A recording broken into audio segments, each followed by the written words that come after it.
Well, it'll be 1v1 Regicide Fortress, Bengalis versus Chinese. They'll launch it soon, I'm sure, and we'll talk about it. 2v2 Hideout, 3v3 Enclosed, 4v4 Land Madness, and 2v2 Haboob. So a good mix of closed maps, which is the first three, and then more open maps near the end. Yeah, especially like Land Madness 4v4, Haboob 2v2. Honestly, I don't see AM losing that. I would agree. Well, it also depends on who plays where a little bit, but if you don't have Viper playing for GamerLegion, it definitely lessens your chances a bit. Like, who would you go? You go Doubt Slam, maybe, for a 2v2, and then... Well, I don't want to see Doubt play Haboob 2v2. Like Archer Micro against Leary. That could be a short stream. Yeah. Find out. I was talking about it. I mean, I think a lot depends on the map pool and then also the civ choices. And the thing about GamerLegion is that typically they are pretty consistent with solid picks. But I heavily disagree with going Bengalis here. I don't think it makes any sense. So what are they doing? Like they get +2 villagers advancing to the next age, right? So technically if you play Fast Castle, you get +4. Chinese has +3, but they have them for way longer. I'm in, by the way. I didn't realize it had started already. Okay. Just Welcome. Yeah, I mean, so you get +2 vills, and then, you know, the unique unit is interesting. I would love to see the Ratha. I think Doubt is doing this for fun to test, but that is not... I guarantee you he did not test this. You know, he's testing it in action. Oh, you're guaranteeing it to me. Okay. Listen, Doubt is someone who has prepared for events, and I'm sure does. But I think for something like this, he probably just shows up and decides on what to do. And that would probably be the same for every other team, to be honest. It's actually not true. I actually am really surprised how much people prepared. Even like 3 days before they played, people already said like enemy archipelago looks weird. Look at that, frontline is not really having fixed position. Plus, obviously Jordan is a man with a lot of free time. He actually pushed a lot of like preparation in GL's corner as well. You played practice games on these maps? I don't think practice games per se, but like lots of like thought went into the shift distribution. And I know that the same happened for Baguettes. Okay. I mean, to be honest with you, I feel like that's the minimum barrier of entry for any tournament you play in. Just look at the maps, you know, and talk about civs. But I don't know how in-depth the conversation was. Yeah, well, so you're telling me all standard if there was maps. conversation... Wait. So if there was conversation about the civs, you're basically implying that GamerLegion agreed that going Bengalis, a Regicide Fortress, is good? I am very sure that they made this decision together, yeah. Like Jordan, Teto, Doubt. Not sure if Slam was awake. Yeah, sure. Yeah. Okay, that's good to know. So Doubt's gonna get +2 villagers, which will actually put him even with the Chinese when he arrives to feudal. Should put him one behind, right? He should be 3 behind.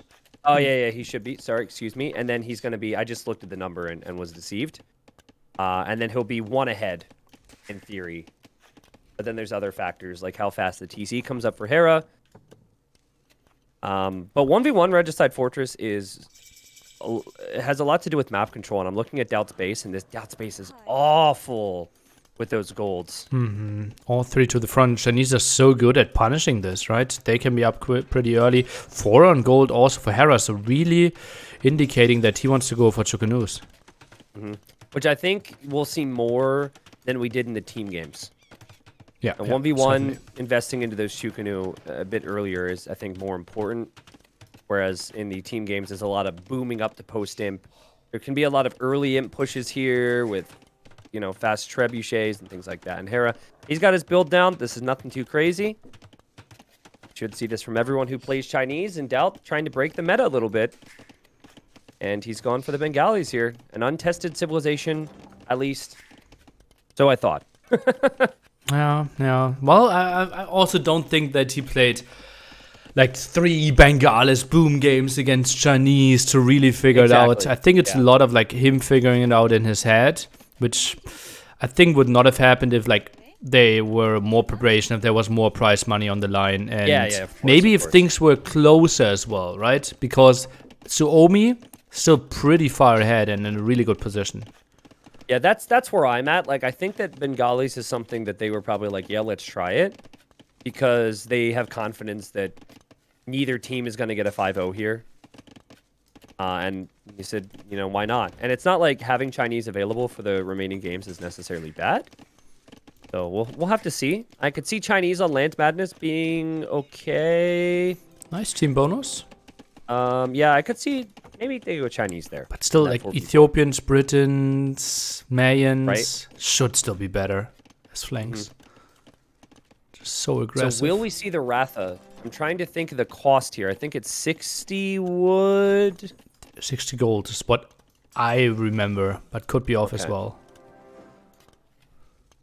Hera's map is really solid compared to Doubt's. Those golds for Doubt are just screaming pressure of some kind with Chukanu and a castle drop. And Hera goes Monastery, TC. Ooh. Okay.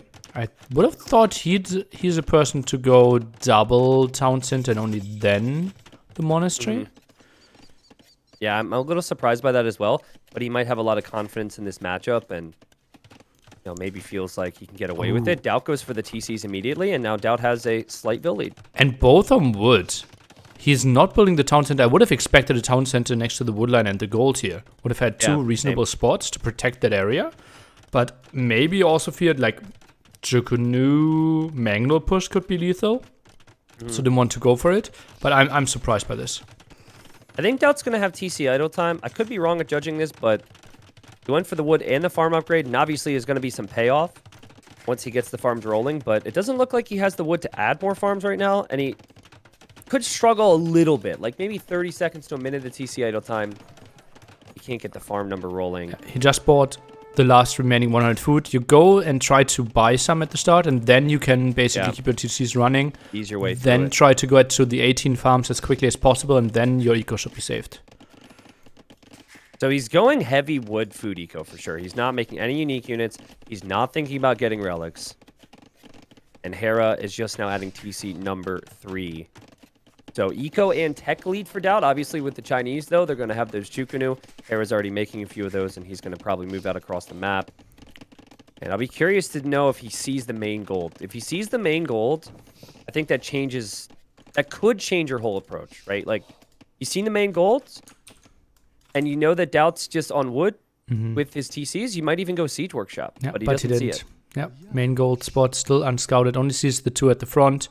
Overall, pretty solid scouting by him, though, and should potentially even get all 5 relics because Doubt is not interested in that. Yeah.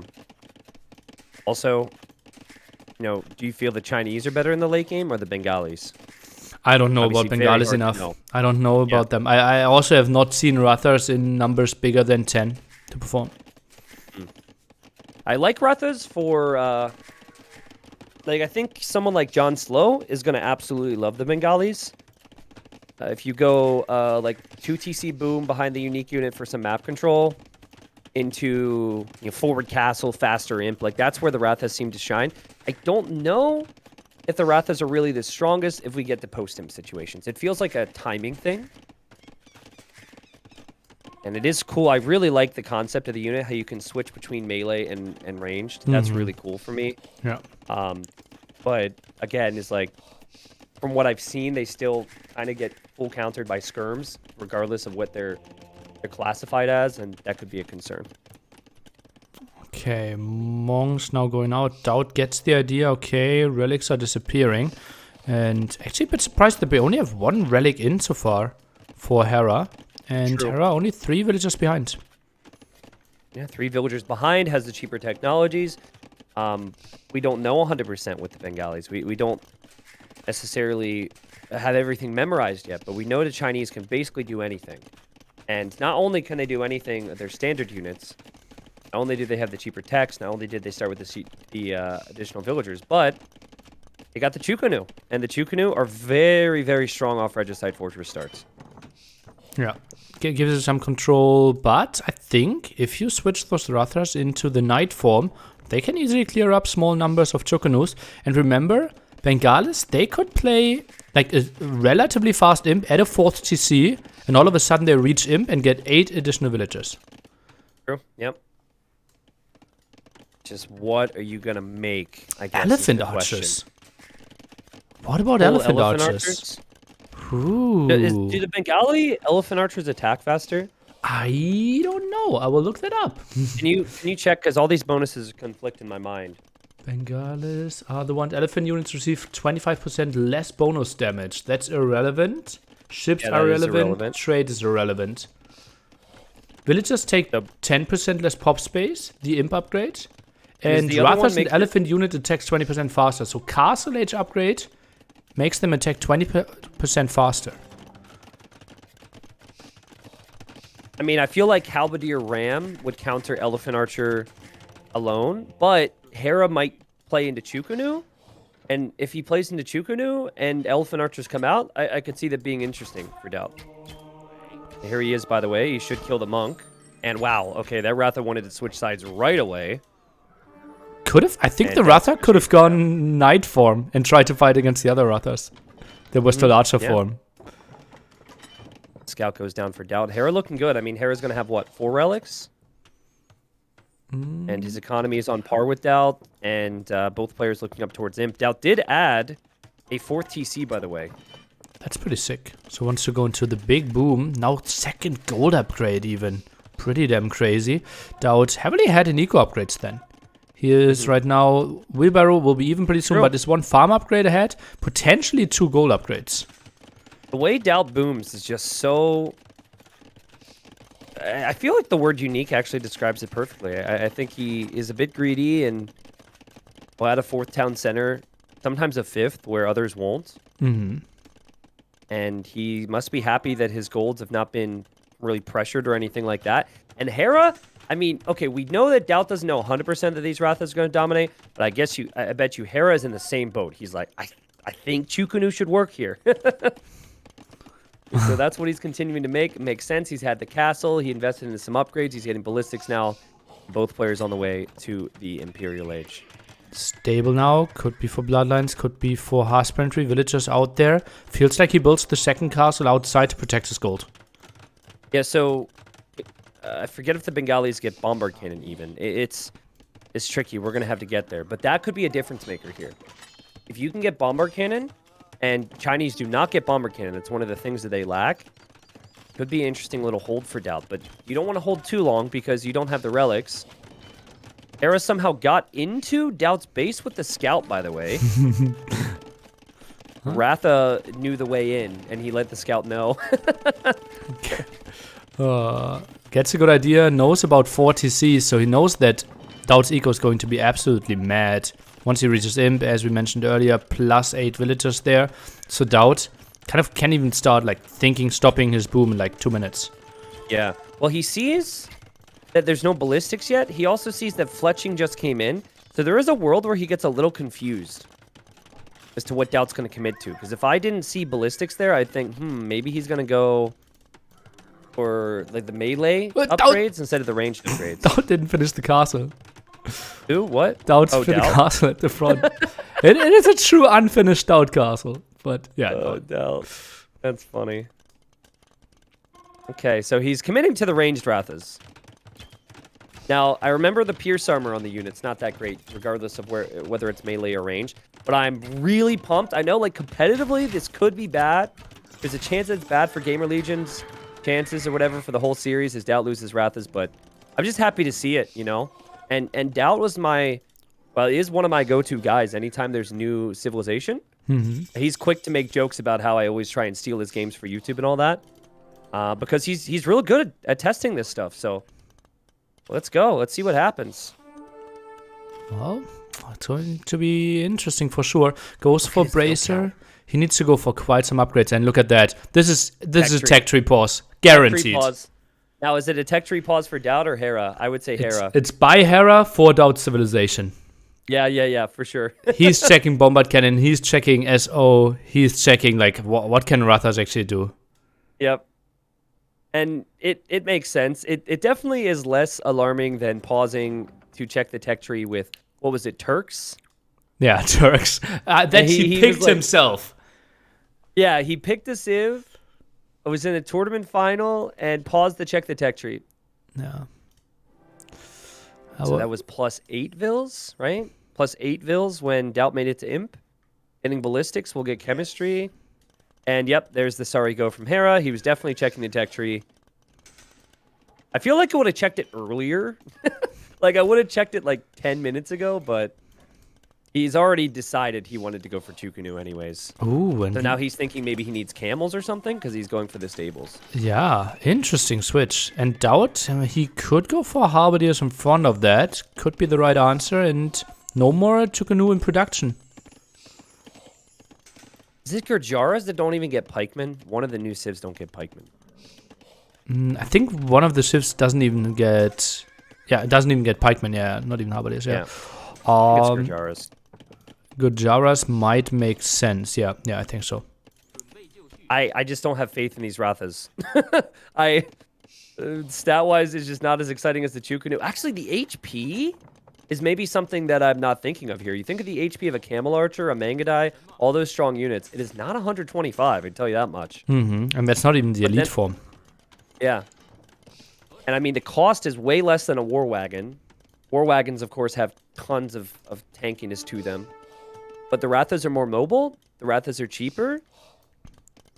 And as you said, we haven't seen elite yet. And you can't counter them with skirms, right? Because if you close down the distance, they can easily transform into the knight form. According to Spirit of the Law test, skirms do wreck them, though, regardless of their... The knights? Yeah. Why? I don't know. They still do bonus damage? That's. I think it's due to their class or something. Oh, are they staying with their Kaf Archer class? Oh. Maybe that's the case. Well, that doesn't excite me that much then. Yeah, me either. Like, I think it's primarily a ranged unit that you can switch to melee if you want to be fancy. Look at Doubt's castle placement. Like 3 in a line, full map control here. And he controls also, both extra gold spots with that. And the stones too, Nilly. He's gonna have the stone underneath the castle on the right and the stone in the corner now. Ooh, that's some really this nice is something map control. special. We get to see a fully boomed Ratha army versus a fully boomed Chukunu army. And it's not just gonna be Chukunu for Hera. He's gonna go light cav as well, which does fall in line with what you typically see in Age of Empires 2. Normally see one big gold unit combined with a trash unit, but Doubt says screw that. Doubt is still no elite Ratha. But should have the resources any second now. Castle under attack, tries to defend with traps. What a good timing by Doubt. How he got them out in perfect time, this trap for defense. Hey, there he goes now. Elite Ratha cost some wood, nearly, so it took him some time. Kind of slowed his production. But yeah, he got Parthian, he got Thumb Ring, he has Chemistry. I don't think there's any upgrades that he's going to be missing. Under 25 HP with 5 base attack for now. And here we go. We also see pikes. Not pikes. They don't get... Or sorry, not the pike, the unit. The unique tech. Oh, and that's for armored elephants. He wants to have some faster attacking rams. He's going to lose his castle if he's not careful. Here he goes. He's going to fight. 135 HP, 6 attack. Let's see how the Chukunu do. This is a big fight. Hera's got a meat shield here. Is the meat shield going to be enough? And here come the elephants. These chonkers are on the way. Hera's army composition seems to be holding right now, nearly. Is it though? Feels like the Rathas are moving in, but only 23 left. Chukunu still 35. The light cav died, and the ram's not really helping out. And he switched to the melee, so now he's got a melee meat shield. And Hera, he's hoping that he could take out this castle, but he's got to pack up the traps. Let's go, Doubt! Wow. And hey, I doubted. I'm not sure how many other people doubted, but this is sick. And the Chukunu, I mean, this is an established, dominant civilization for this type of spot. And Doubt getting his upgrades now, which he probably should have had a bit earlier. Hera still holding, though. Plenty of production of Chukunu, and remember, has 3 relics. How does he only have 3?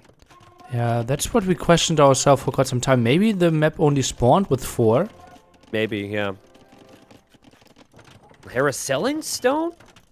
According to what I've just seen there? To get more gold. Sick. Hera also without rocketry. So not enough villagers on wood huge. there.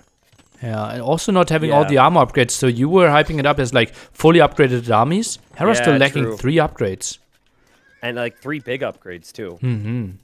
Like rocketry is arguably more important than elite Chukunu, based on the effect that it has. Obviously, you want both, but Doubt's got 143 villagers. He's going for the siege elephants, and he's going to go for the kill here too. He's going for a castle that tells me that he wants to break into Hera's base and go for it. And Doubt could steal those relics too, Nilly. Hera could lose that monastery easily, as right now he gets rocketry. Light cav raid at the side, pretty nice. We now see, yeah, rocketry as you said. Did we see the Imp Elite upgrade for Doubt yet? The Imp Elite upgrade, you're going to have to... It's the castle upgrade. The castle upgrade. We saw the castle upgrade pikes. No, but that's castle edge upgrade. The Imp upgrade is reducing the pop space. So basically it gives you plus 14 population in Doubt's case. I don't think we saw that yet. Yeah. Yeah, we saw the other one, which increases the elephant attack speed, correct? So that would affect his siege. Mm-hmm. Yeah. Yeah, that would be huge because he's got a lot of units. He's got 15 units in queue right now. Now, Chukunu, if we were to compare Chukunu to against siege rams, Chukunu has always been really good against siege. So I feel like these elephants should also go down, but Doubt's got the trebs ready as well. Still there. Chukunu are taking them out pretty quickly here. The Ratha. He's going in.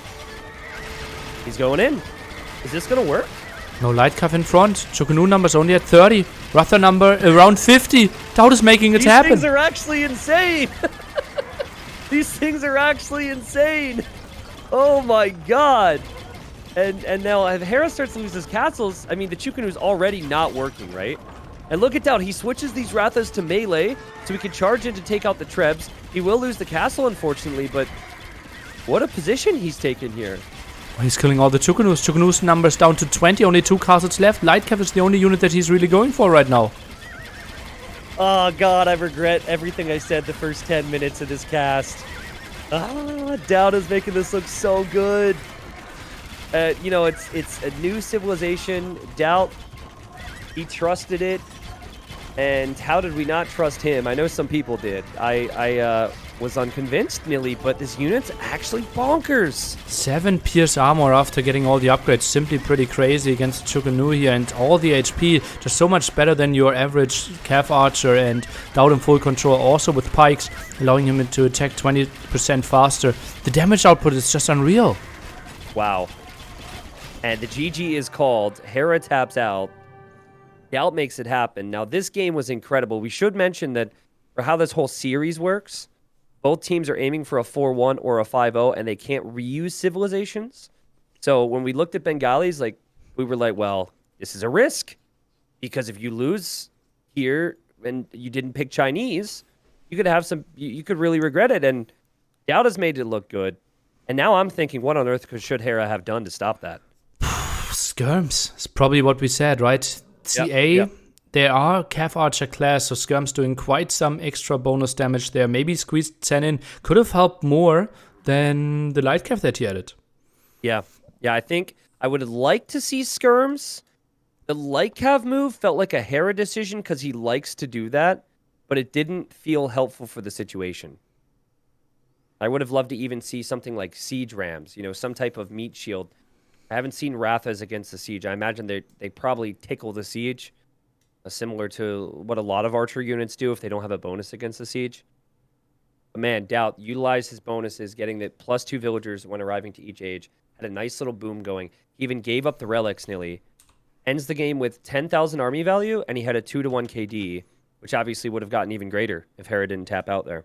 And we're just confirming there were only 4 relics on this one as well. So not sure if that changed any of the strategy, but a bit unfortunate for the one that had more map control, which was Hera. Yeah. I mean, certainly, but it ended so fast in early imp, I question whether or not that would have made a big difference there, Like, he ended the game with 500 gold. There's no real indication he was going to use his gold for anything but the Chukunu, and that is because that has been tried and tested. Hey, listen, I welcome the fact we see Regicide Fortress pretty rarely in 1v1 tournaments, but I really welcome the fact that there's another civilization that can compete now, right? Like, there's such a small list of civilizations we've seen picked on this map. So if Bengalis joins the list now, I'm happy for that for the future. But holy cow, that was like my first real look at elite Rathas in mass. Yeah. Competitive Age of Empires 2. Yeah, and they looked strong. The how many arrows they put in the air, just crazy. Yeah, I'm with you. And the tankiness of it. Like, I was thinking about the stat of the attack and the fact they get countered by skirms, which we didn't really see. But if you don't have skirms, so you're not utilizing bonus damage, the unit's got 7 pierce armor. The melee armor is also very solid as well, and he didn't even get his full melee upgrades yet. So, I mean... I think he did. It's only Cav Archer upgrades. For doubt. No, I thought the blacksmith upgrades for the Cav applied to this as well. I thought Cav Archer upgrades apply. Ooh, that's tricky, right? Because I know, like, getting all the attack upgrades apply to the melee attack. Oh. So I'm actually uncertain now. I'm questioning myself. Melee attack applies, armor only for archers, is what my chat is saying. I believe that. That makes more sense, especially seeing his 6 melee armor right now. That would be a ton of melee armor. So, but yeah, anyways, a great game there, Nilly. I'm really happy we saw that. Well played to doubt. That's what testing new civilizations is all about right there. Let's go. Okay, Hera, not happy with the 4 relics, felt like he was not really rewarded for getting all the map control early on. What do I say? I say, yeah, not a great map generation, but we realized late again. But we only realized very late. Maybe you could make an argument that the admin should not be the caster in this case. And please send your 2v2 players. I see his point. Like, obviously, you know, you want to have 4 relics, but that's more of a conversation that I think is an issue if the game goes on another 20 minutes. Well, right? maybe he like, played more aggressively because he wasn't 3 relics at, but only 2. Yeah, sure. So, like, I don't think the relics made that big a deal in that situation, but I also understand how you want to get 4 there if you commit that much, because his early decisions were expecting to get 4 and maybe to drag the game out a bit more, I guess. Okay, so we have the matchup. MBL Nikov on Hideout versus Doubt and Slam. Okay. So likely to be Hera Leary against Taro Jordan to finish it off. Okay, and now it is impossible for Aftermath to win.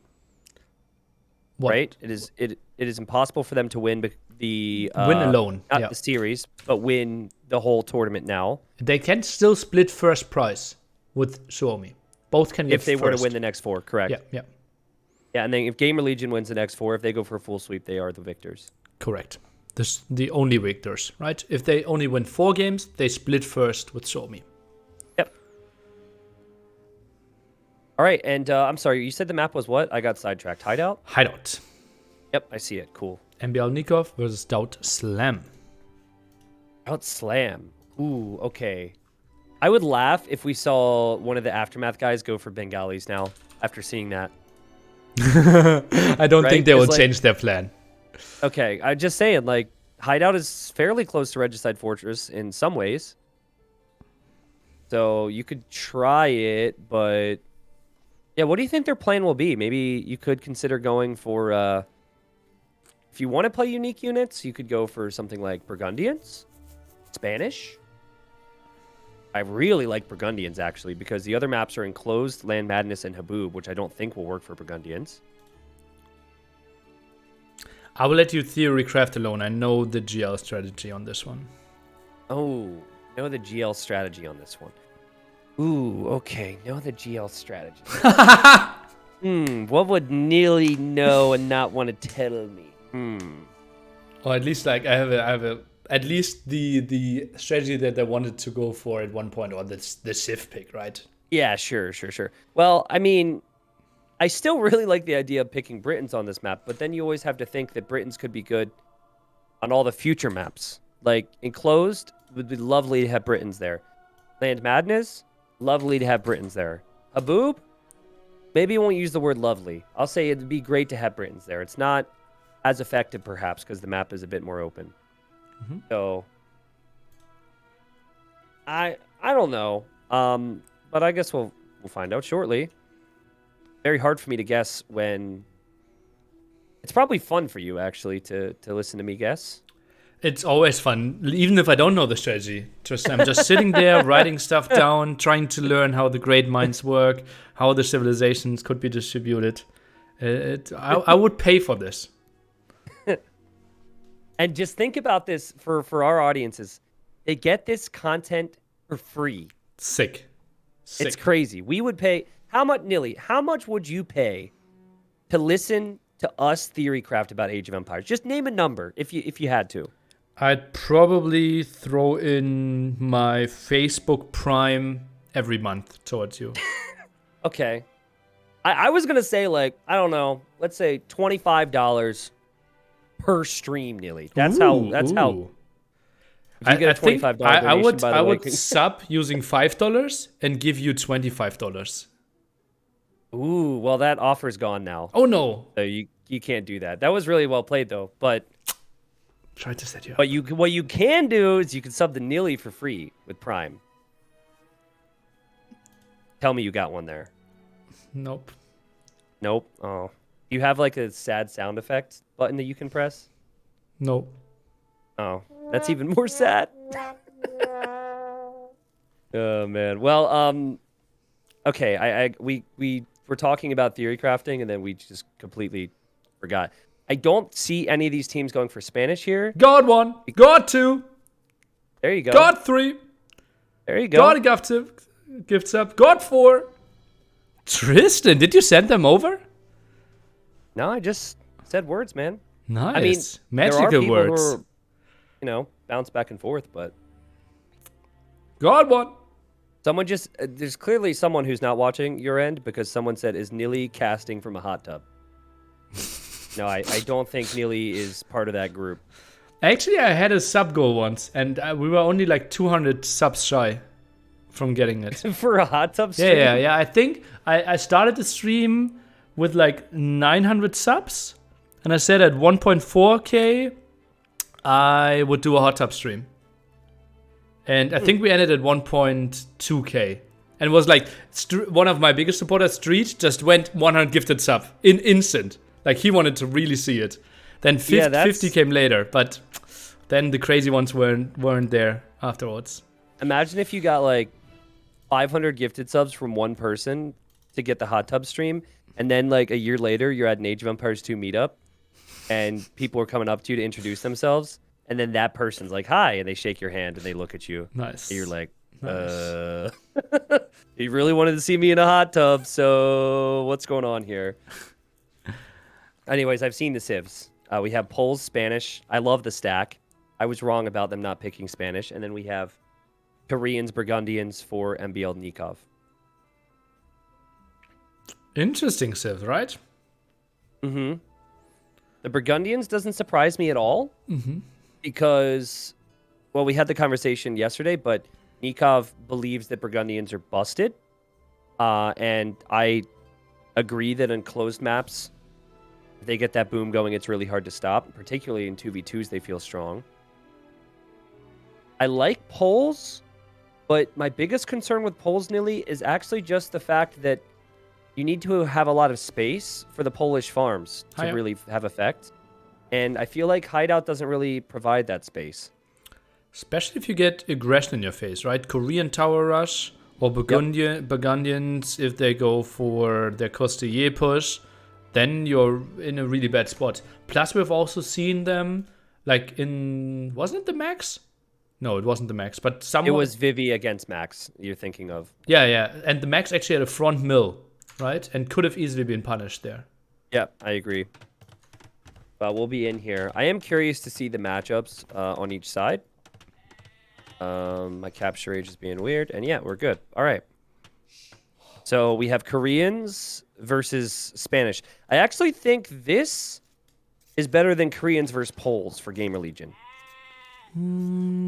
I think so as well. Yeah. Because like MBL castle dropping or towering the Poles players they're trying to expand would be devastating. Whereas if MBL tries that against Spanish are probably gonna be able to tower or castle themselves. You got Doubt in the red, Spanish. Wonderful game 1 for him.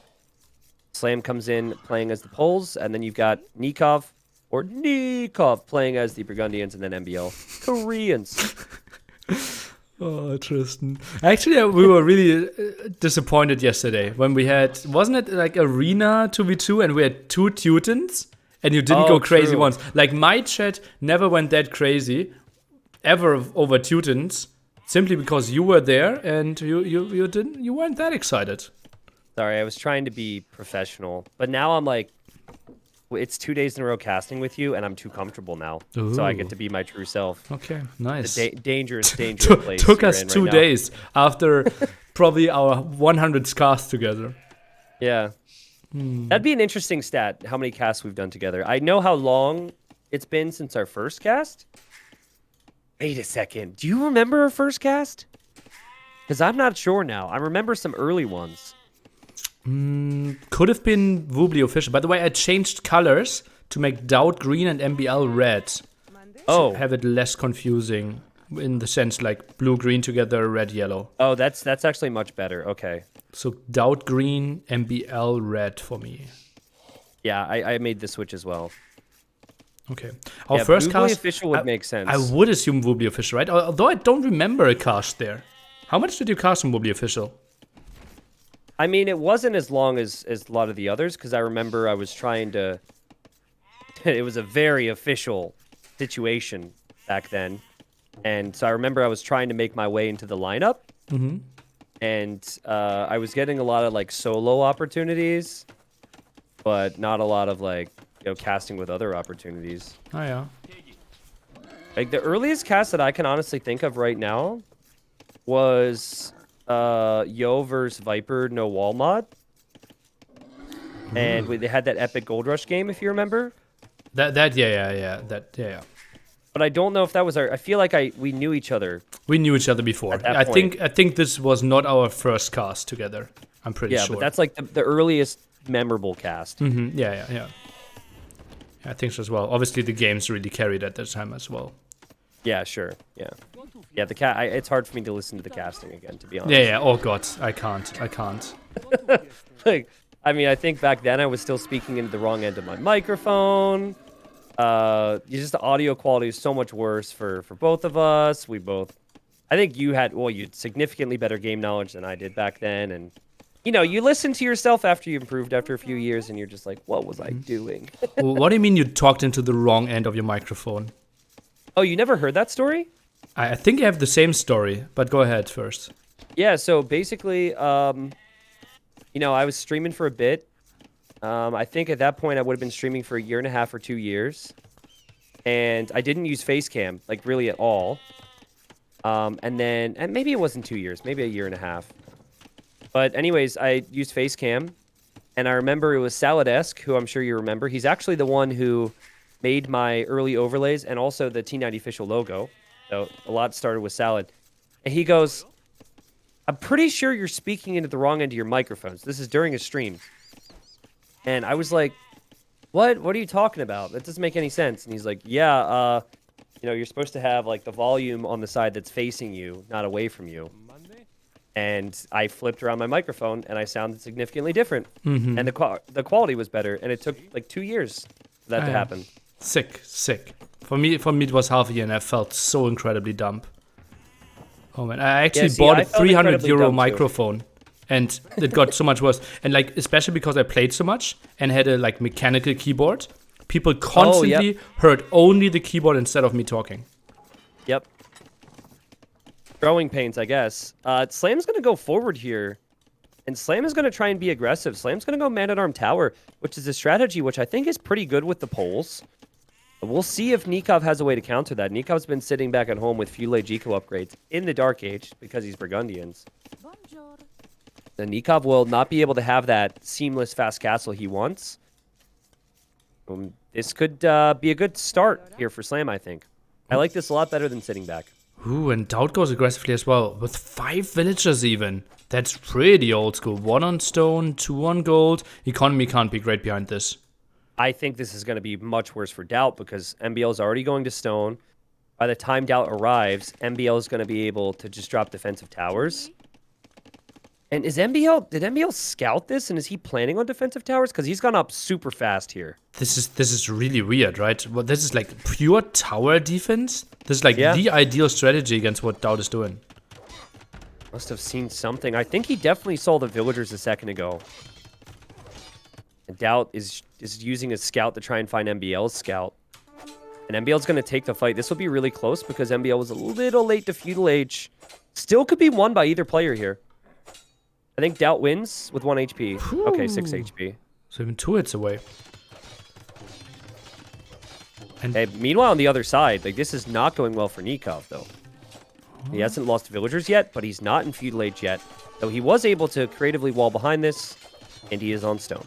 it's now open, though, if that wall falls, right? You can go next to the mill. I think Slam can go in. Can you not pass there? I'm pretty sure. Next to the mill. Yeah, you can walk around. I think, but I honestly don't like that because then you could get trapped.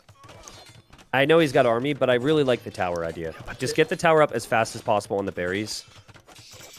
Good decision for Slam here. Ooh, now the defensive tower by Nikov. Mill still under a lot of pressure here. The house down to 200 HP, and Nikov needs to build another house behind this. MBL, Vill rushing, and house walling, and it's awkward because his villagers could still get hit by the man-at-arms, but he's so good at this. Yeah. He's so good at this. This is where MBL thrives. This feels like Doubt's going to have some problems here. Yeah, MBL might be the best defender here, and I think Doubt simply built the tower one time. Doubt's in trouble. Oh, God. Doubt's going to lose all these vills now. As long as MBL repairs, Doubt's going to lose everything. He could run in, though, which is kind of funny. Maybe go for the men-at-arms against the house behind there. Doubt is trying to free himself. Where are the men-at-arms? Why are they not helping out? Yeah, they need to attack that one house. Doubt, though, could free himself from this MBL with another palisade. It makes it more awkward. And now he deletes the palisade to get the houses. And Doubt's villagers are just slowly going to get whittled down. Oh, man. But Doubt's tower is still there as well, though. So, like, his tower is still getting garrisoned to fire some arrows. Just doesn't feel like the losses are going to be the same here. Ooh. What is the villager count? 25 to 23, so MBL ahead in that sense. Might lose more villagers. What is Doubt doing there? Trying to wall his villager in, but MBL with the house wall. Oh, no. Doubt. I think Doubt wanted to attack this house to save himself. And MBL is just going to tower here. Maybe one villager can survive, but this is exactly what MBL would want. And I guess Nikov is okay as well, as he still has his Castle AG eco upgrades and is still able to sit behind these towers. Yeah, and feels like GL's strategy is falling a bit flat here. But honestly, like, half the reason MBL was able to defend from Doubt is because MBL went fast feudal into tower defense. So he just read Doubt's mind or scouted it and adapted, but it felt like the time he scouted it, he was already on the way to Feudal Age. But Doubt, by the way, already has wheelbarrow. Really weird. I'm going to guess he got housed at some point. Okay. Yes. And yeah, love this from Slam, though. I mean, Slam, he's been able to farm around his full works. You get 10% of your farm's food immediately after making a farm around the full work. He has horse collar, too, so his eco will be looking good. He's also stonewalling, so if there's ever a counterattack with the bustier, it will go over to Doubt, which is going to be awful for Doubt, but not so awful for him, I guess. Doubt continues. Nikov with all the eco upgrades in the world. Now the blacksmith should be going up to Castle Age pretty soon. Nice defense by Nikov. I think MBL is just going to say, screw it, I'll fight this here.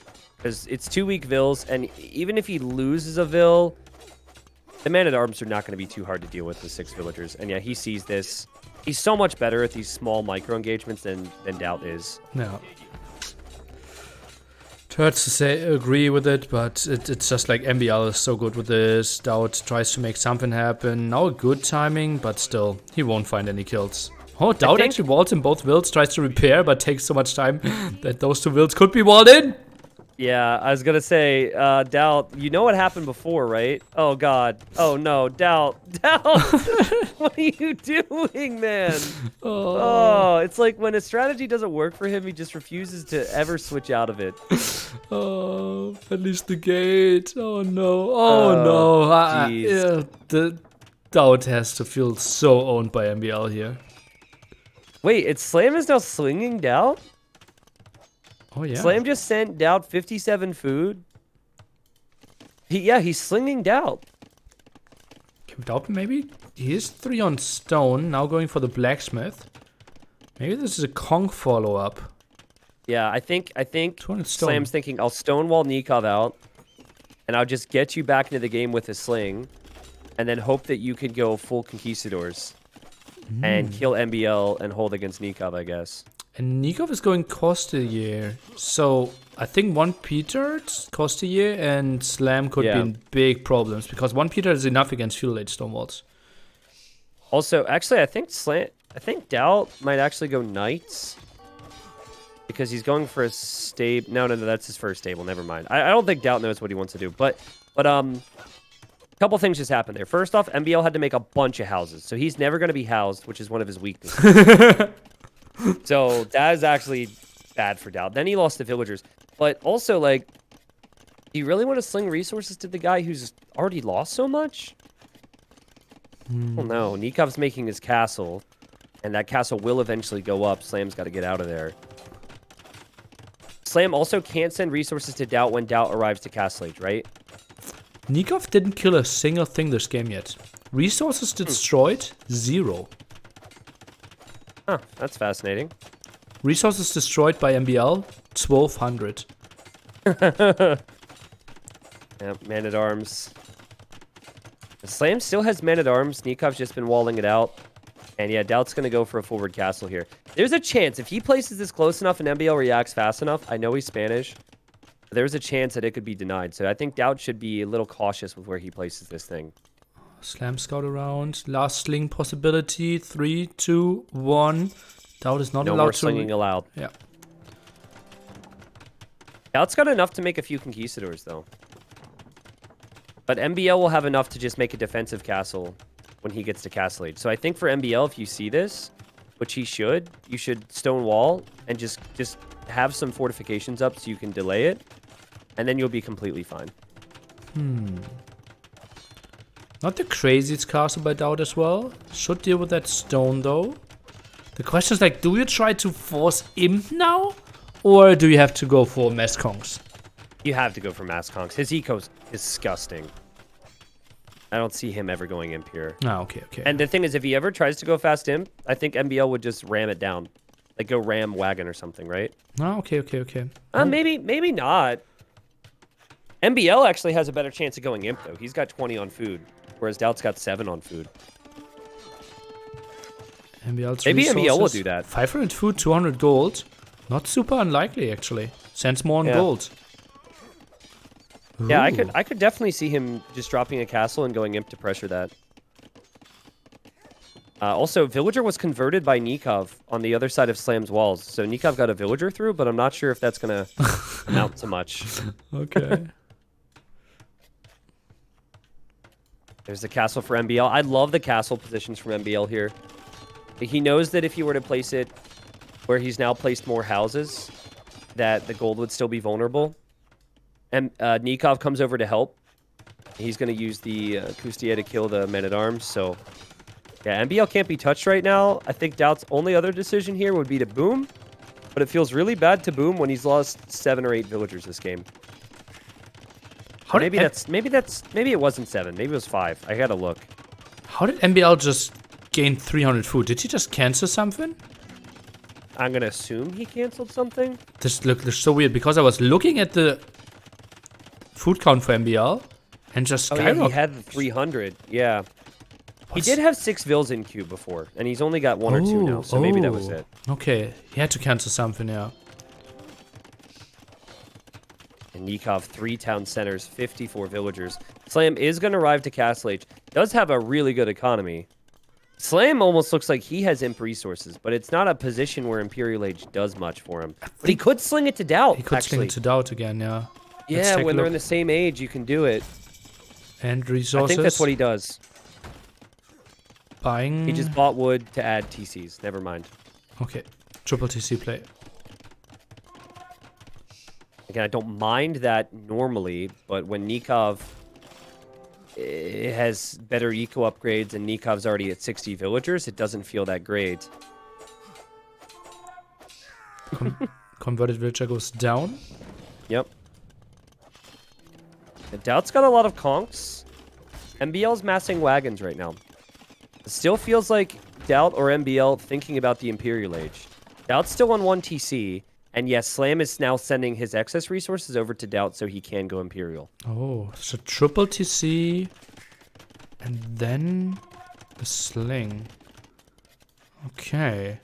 Are you surprised that MBL is not trying to go fast imp here? Because I feel like he's got 6 vills in queue. Just cancel your vills, sell some excess wood, and I feel like you can go up here. I also don't think like the war wagons is really needed. With how well he got his castle positioned, protecting the gold. I can understand it at least trying to save Nikov a little bit. And I'm sure he's not expecting Doubt to go imp if Doubt's going for the Rams. The Ram thing would make me think that it's an all-in Castle Age play. But he's going to probably click up here anyways. He's getting ballistics now. That was some good pickoffs on the wagons. Nikov, 73 villagers, though. Slam with a sneaky villager at the top. About to be converted, but then deleted. So Nikov already setting himself up. A bit scared of an extra base there, apparently. Okay. That villager building the houses found out what happened to the other one after it was converted. Decided not to switch sides. MBL still not going up. I feel like this is the proper time to say, go up to him! Like, this is clear. Ask for Imperial Age, and he's got so much eco back here, and I'm with you, Nilly. The wagons, they're going to end up looking quite bad here once Trebs start coming out. But still, like, Nikov should just be like 4 TC, fully boomed, on the way to Imp. I think, like, his numbers should just be crazy against, even if Doubt does something major to MBL, shouldn't Nikov just dominate this game? He could come over with Trebs. Oh, Doubt Castle ahead of us. Will it actually be a Doubt Castle? I think the conks are better than the wagons in these numbers, right? Potentially, yeah. Maybe the 2 defensive towers could be an option. That's not a deleted farm, that's an expired farm. No auto everything for MBL, it has clicked up to Imp. But Doubt, I mean, listen, the thing is, yes, Nikov's ahead, but if Nikov has to send everything over here, Slam's got a 4 TC boom with poles. So I could see Slam really catching up, and he's going to have the time because he's walled. So if Doubt could continue to pressure and put MBL behind and force Nikov's hand over here, I think it could work out quite well. But Doubt, does he really want to dive in that deep with his Kongs? Maybe take the fight before we have Bracer, tries to get the last armor upgrade. And he should easily deal with that castle. 3 traps instantly. Yep. I don't think he's going to be able to take out the Imp TC. MBL chose the correct one, which is beyond the castle, but still. But then again, MBL is going to have 68 villagers. Doubt's at 40. So it does kind of feel like, you know, after Doubt gets cleared, he's not going to have the eco to back it up. I would actually love to see Doubt's stone wall behind this. Something he would never do, but yeah, would be extremely clever. Yeah, I remember one interview, I think it was Hidden Cup 1 even, with Viper, and I asked him who was who. And I thought one player was Vivi, and he goes, it was so Doubt. I'm like, why? He goes, he had the most obvious wall ever, and he didn't do it. That's when I knew it was Doubt. Okay. Fair enough. Doubt now with the second town center. Conks have to be said. Like, Conks, a really good unit if you're going to be stuck in Castle Age. GamerLegion have score lead if that means something to you, but that might change once MBL's an Imp. Also, Sling increases the score of the team quite heavily, so might be a bit misleading. I didn't know Sling increased the score. Is that because the score doesn't really decrease for resources sent out? I think you get points for sending. Really? I thought so. Huh. Okay, well, it'd be interesting to hear more about that. This is what we expected, though, Nilly. We have the Kustier coming in. They're going to go for those Trebs. Doubt is alone here. We'll have to wait for Slam to come back into the game. And obviously, a big reason Slam's booming is because they're relying on Doubt, and it looks like Doubt is going to lose everything here. Only thing is his castles will continue to stand. So that's a positive. Absolutely, and Kong numbers are still solid. And my chat is saying you receive points for receiving resources, but you don't lose the points. Points for sending. Okay, that was my guess. Yep. That was my guess. Okay, interesting. I didn't know that there was actually a difference there. Well, okay, so now would be the time, if you're Doubt, to stonewall behind this, right? Like, this would be a clear moment where that would make sense. He did add a second town center. And now, Slam should be prepping army to attack Nikov, in my opinion. I really think that this could work for GamerLegion, unless Nikov starts to make a push for Slam right now. Nikov will. Nikov will. Setting up siege workshops. It will be Obuch, by the way. Quite interesting choice. Especially because he only has one castle, not really going for much more. Now the second castle here at the top, which actually might be a bit too aggressive for me. Guess it depends on how much he's going to push. See, Nikov wants to go for bomber cannons on the other side of those walls. He also is going to have bomber cannons and his army on the other side at Doubt's base. So Nikov, I feel like if Slam was 2 minutes faster to Imp, and he was pushing Nikov right now, Nikov would get distracted perhaps, but still Aftermath have so much control right now. MBL housed, also, by the way. MBL got housed. Yeah. I lost so many houses, right? He had 29 houses at one point, now he's at 17. Lost the castle, lost the town center. So lots of stuff going down. I just love that that ended up being a talking point after the start. Excuse me. Wow, Nikov is respecting Slam enough to send army to this side. And now we'll get to see how the Obuk do. Feels like they should face off quite well after the initial attack from the Kustier. Doubt goes for the stone wall now, but I think he needs to add like layer 2, layer 3, and even fortified wall. I actually like how Slam is setting it up with the fortified stone walls. Yeah, and he is going to go for another layer now, Doubt. I like that. I guess he didn't leave it too late, but yeah, he's at 66 villagers now. Aftermath have a pretty big lead. Obviously, they have 2 players in Imp as well. So Slam definitely needs... Like, Slam needs to be strong enough against Nikov right now, where MBL would potentially have to send help. And I don't see that happening. Like, I think there's a lot of potential for Nikov to add in archer ranges and go for gunpowder with the Burgundians. I think a stalemate would be really well played by Slam. If he can hold against Nikov, that alone would be a big win. I definitely agree with that. MBL looking to push through these walls. He's going to add a castle, 83 villagers, and the Imperial Age and army for him, whereas Doubt's at 72. He's got 1 man-at-arm, actually. That's his military. Where is that man-at-arm? You can click the man-at-arm is behind the wall. He's ready to counterattack. I think you should send him next to the potential market spot, right? Left-hand side corner would be a good spot. If he doesn't die to a bear over there, but yeah.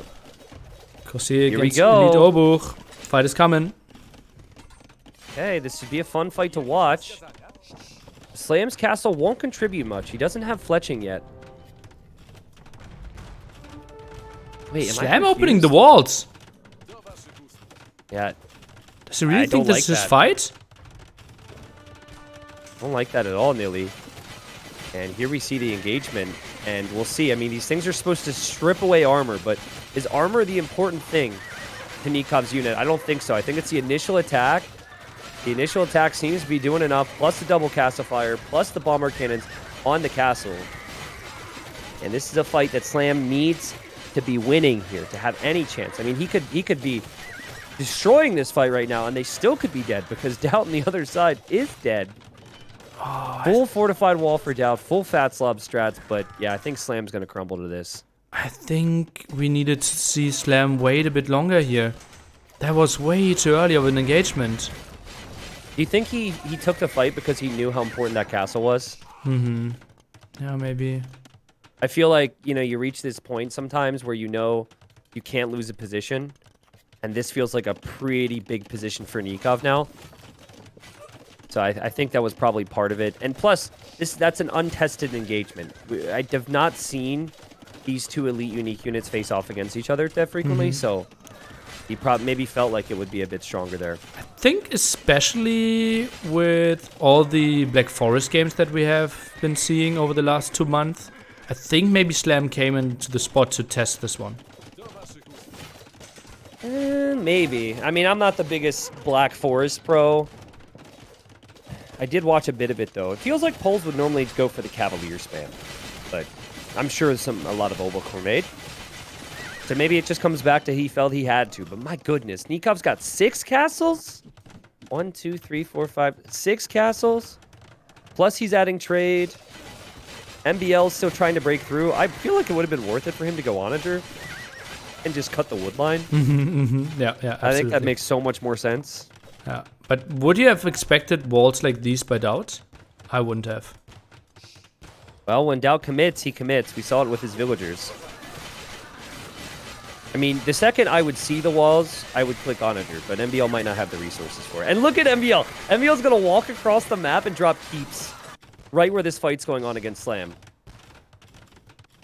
Oh, that's so clever, yeah. More effective than an outpost rush, I guess. Yeah. Well, it just feels like Slam is broken now. Only 12 Obor on the field against 50 Costiers. Tower support, as you mentioned. Now the raids are coming in. A solid 90 population lead, and it feels like 1-1 the score feels very likely, and Suomi has to be happy with that. Oh, yeah.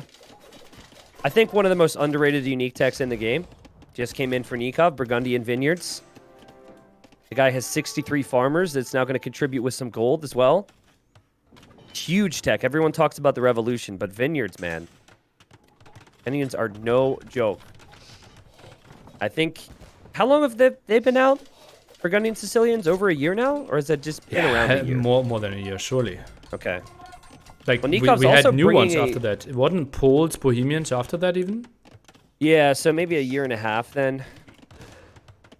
Anyways, I feel like Burgundians are still getting figured out, and I think with the 2v2s especially, they seem like a very solid choice. Whether it's Regicide Fortress, which we've seen, or Hideout here. It looks good. Ooh, Doubt tries to make some hold happen with 3 bombards, 1 trap. It is a choky area. Yeah. And Doubt! Down! How did you run into that one? Oh my god, like, you just know Doubt one feeling like, oh, I can kill all of his army in that 1 tile gap. And he went from thinking that to losing all 3 of his bombards. GG. What a disaster. What a disaster. What a nice hold by M against the Tower Rush Man-at-Arm play. MBL with the perfect counter strategy. 4 on stone and Dark Age unscouted, and then walled in 5 of the forward villages of Doubt. Yeah, I want to go back and confirm this. So this is what I think was happening. I think MBL, I'm going to go back to when he clicked up. He did not see the stone. I checked it. You mean didn't see the stone for what? For Doubt? Yeah. Yeah, so I think I'm going to just quickly look. I think his logic was, I'm going to go Tower Rush and stop Doubt from being able to go FC. So I think he was going to go forward with villagers, and then he sees the villagers. I'm checking at 8 minutes. He sees a militia or something. Looking.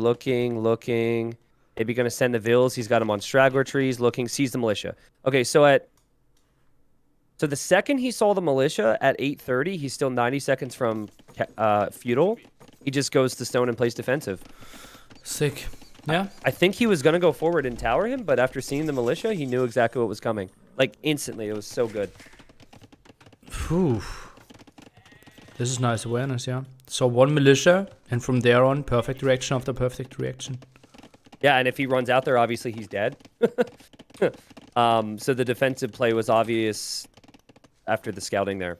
So maybe, ironically, I think if Doubt would have gone straight tower rush instead of man-at-arm tower rush, it might have actually been better for him, because then the villagers meet in the middle and then it gets really messy. And he doesn't end up losing as much as he does staying forward. Yeah, true. Yeah. But I knew he must have seen something, because honestly, it felt like, and I'm not saying this has happened, but I feel like MBL must have been listening to GamerLegion. I was like, how does he know? And then I saw the scout and realized. Just adapting. Nice awareness, nice positioning there by MBL as well. That he's not also trying to get a bit closer, right? Try to get a read. He just scouted the direct path in between the two players. But isn't it better? Like, shouldn't we disagree with man-at-arm towers with Spanish? You want to get to conquistadors, right? Well, he had a 20-minute, 30 seconds castle edge timing, right? And he's already on stone. I think it's just like Koreans might just be one of the best civilizations to counter it. Yeah, and he was worried that if he sat back too much, it would be an issue. Yeah, makes sense. Well, the next map on the cards is going to be Enclosed, which is similar to Hideout, but you don't have the palisade walls. And Enclosed meta. Yeah, and there's also the weird thing that there's the stone area where you can't wall on.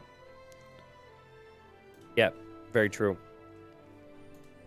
And is there a world where you could be greedy and go Kumans as a pocket here, or is that way too risky? I think that's a not unrealistic scenario. I think your both flanks have to build defensive tower then, but I think human pocket is absolutely an option here. Okay. I forget what I saw. I mean, I know in Empire Wars and the Red Bull events, we had Kumans picked a lot, but I feel like I saw a team game tournament on this map at some point. Or maybe it was the one that has the... I feel like there was a 2v2 at least, where... you remember the one where people would pick Portuguese and Vikings and make some navy? But it was very similar, where you're taking wood in the middle area. Mm-hmm. I forget what that was called. Maybe that's what I'm thinking. It might have been the old Enclosed. Might it be? No. I don't know. We could look up. I think like Red Bull 3 or something. I think maybe it was Empire War Duos I'm thinking of.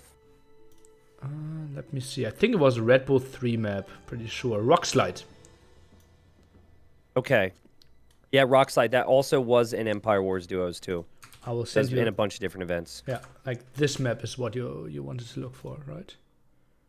Yep. That's it. Yeah, I had a love-hate relationship with that map, but there were some incredible games on it. Yeah, agreed. Yeah, and apparently it was included in a lot of events. Not in 2022, but according to Liquipedia, about like maybe 10 or so events it was included in. Didn't we even have it in Battle of Africa? Or no, there was some similar design. Yeah. All right, so 3v3 coming up. The players who played the 1v1 can't play the 3v3, correct? Correct. So no doubt, no Hera in this one. Man, I'm so sad. I'm like learning the settings. I'm remembering everything without having to read it, and then it ends. Right after this. Well, then you should have started casting on day 1, Tristan. Oh, I know. 5-day event. He joins day 4 and is complaining that the event is too short. I wasn't complaining. I was just saying. Okay. I'm a slow learner, bro. Well, you know, I have my commitments typically on Tuesdays and Fridays, and so Tuesday I was like, yeah, I don't know if I want to step away from my low elo stuff. Mm-hmm. But who cares about community games? Well, people do care. They're not happy to show up and see competitive Age of Empires today. But no, anyways, I looked at some of the games Wednesday afternoon, as I had some bit of time off, and I was like, oh man, I gotta be casting this stuff, man. This is really good. I've enjoyed it ever since. Yeah, nice, pretty happy. I think feedback has been incredible so far, so yeah, pretty happy with how it turned out. I think there is something to short events. Obviously long events are good, but like 2 to 3 day events, I don't know why people don't do them more. It might be from the streaming side, like maybe you want more viewers for longer or something, but the shorter stuff, is, I think, good for the players. It's easy to understand typically, and like it's not as much long-term commitment for viewers too, so it's been good. There are multiple things, right? For example, this event is pretty unfair towards all other medium events at the same time, right? For example, with this tournament, tournaments that are suffering are Only Bands having scheduling problems, Terra Nova Duo having scheduling problems. So I think it's a bit unfair towards the rest of the community. Plus, you have to have the players commit through the whole time. Yep, it is tough. Yep. And no scheduling, for example, meant I couldn't have a Brazilian team and the Chinese team playing, right? Because at what time are they playing? Typically, only weekend works. Yeah, there's downsides to it. I mean, right now, Age of Empires is just so many events going on, and then trust me, it's well, not saying this to you, but it's going to continue to be that way. So what? Tristan, tell me more. What do you know? Listen, I thought that when Viper and T90 left Twitch and then Nilly hosted one AoE4 event, that Age of Empires 2 is dead. We killed it, and somehow it's back, Nilly. The three of us tried our best, but we couldn't do it. I know. The game's so good, despite all our best efforts. Age of Empires 2 still alive and kicking. Didn't I think I said it on stream, right? The next 2 years will be the best years for Age of Empires ever. That's interesting. I didn't hear you say that. I think I said it maybe in another stream, yeah. Yeah, okay. All right. Now I'm thinking. Now I'm thinking. What? I mean, Am I doing Hidden Cup 5 and 6? That's like a whole can of worms. You know, you gotta. We don't want to get into because we got another game coming up. But didn't you say that 4 years ago? Yeah, and I was right. 4 years ago, like 2018, was the best year for Age of Empires since 2001. Yeah, I mean, saying that 4 years ago, you'd be spot on, right? Yeah. Although what was coming was crazy. 2013 as well. Well, it also depends on what you think is best, right? Like we talking like players, viewer numbers, prize pools. So it really depends on, and everyone's got a different outlook on that too. But to talk about the here and now, I mean, you know me, wasn't really the biggest fan of AoE4. Felt a little let down by AoE4 in like the first couple months. Felt weird for Age 2. Here we are, lots of stuff on the cards, having fun. So I'm happy. Games have been good. Players have been great. King of the Hippo incoming. Ooh, that would be crazy. That's a weekend event right there. I think. Yeah. Weekends are tricky. Well, yeah, it's tricky stuff right now. You know, the guy I have to work through with the scheduling has been doing a great job, but tell you what, he could be. I'm kidding. You've been doing an incredible job. I was gonna say he could be doing better, but honestly, it's been incredible. So. All right, when are they gonna start this game? We're still waiting for third player from AM side. Nikov and Lyria are in there, so it has to be MBL joining the team. Slam Tattoo Jordan already in there and waiting. Or maybe Hart wants to play and he's delayed. But yeah, that's why we're waiting for the moment. Yeah, very fair point. Someone said 20 to 21 was the best just because everyone was at home. Yeah, 20, like we had breakthrough events, right? NAC 3, Hidden Cup 4, we had the first Red Bulls. Yeah, like people were watching. Yeah. Well, yeah, I mean, and now there's still a lot of people watching, but there's also responsibilities. Oh, responsibilities and work. What do I do with all my Facebook money? Leaving to go outside. Like, ugh. Now, I used to have an excuse before, like, no, there's a pandemic. Nah, I gotta go outside and do stuff.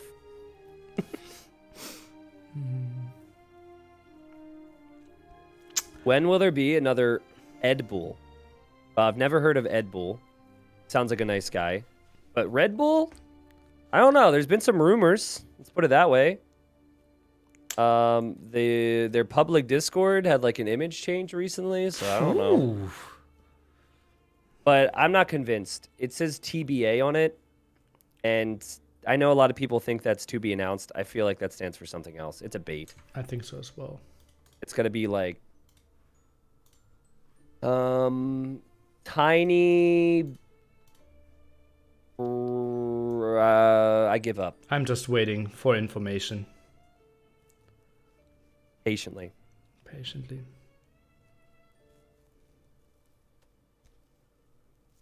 Well, I'm actually not patient. I take that back. Aftermath needs to get a player in here. Let's go. Ooh, Nilly, I have a question for you though. Go ahead. What is the most underrated unique tech in the game? Most underrated unique tech in the game is... And exclude the new civs, because the new civs we haven't... It's not easy to rate them just yet. Okay, most underrated unique tech in the game. How much time do I get? I'll give you 30 seconds. Okay. And I'll give you what my answer is.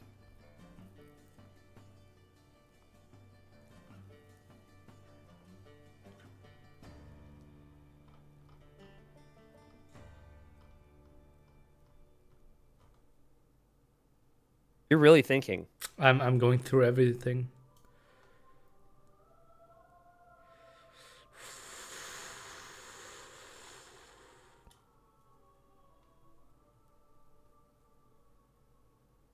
Do do do do do do do. It has to be something that you don't see. I will say...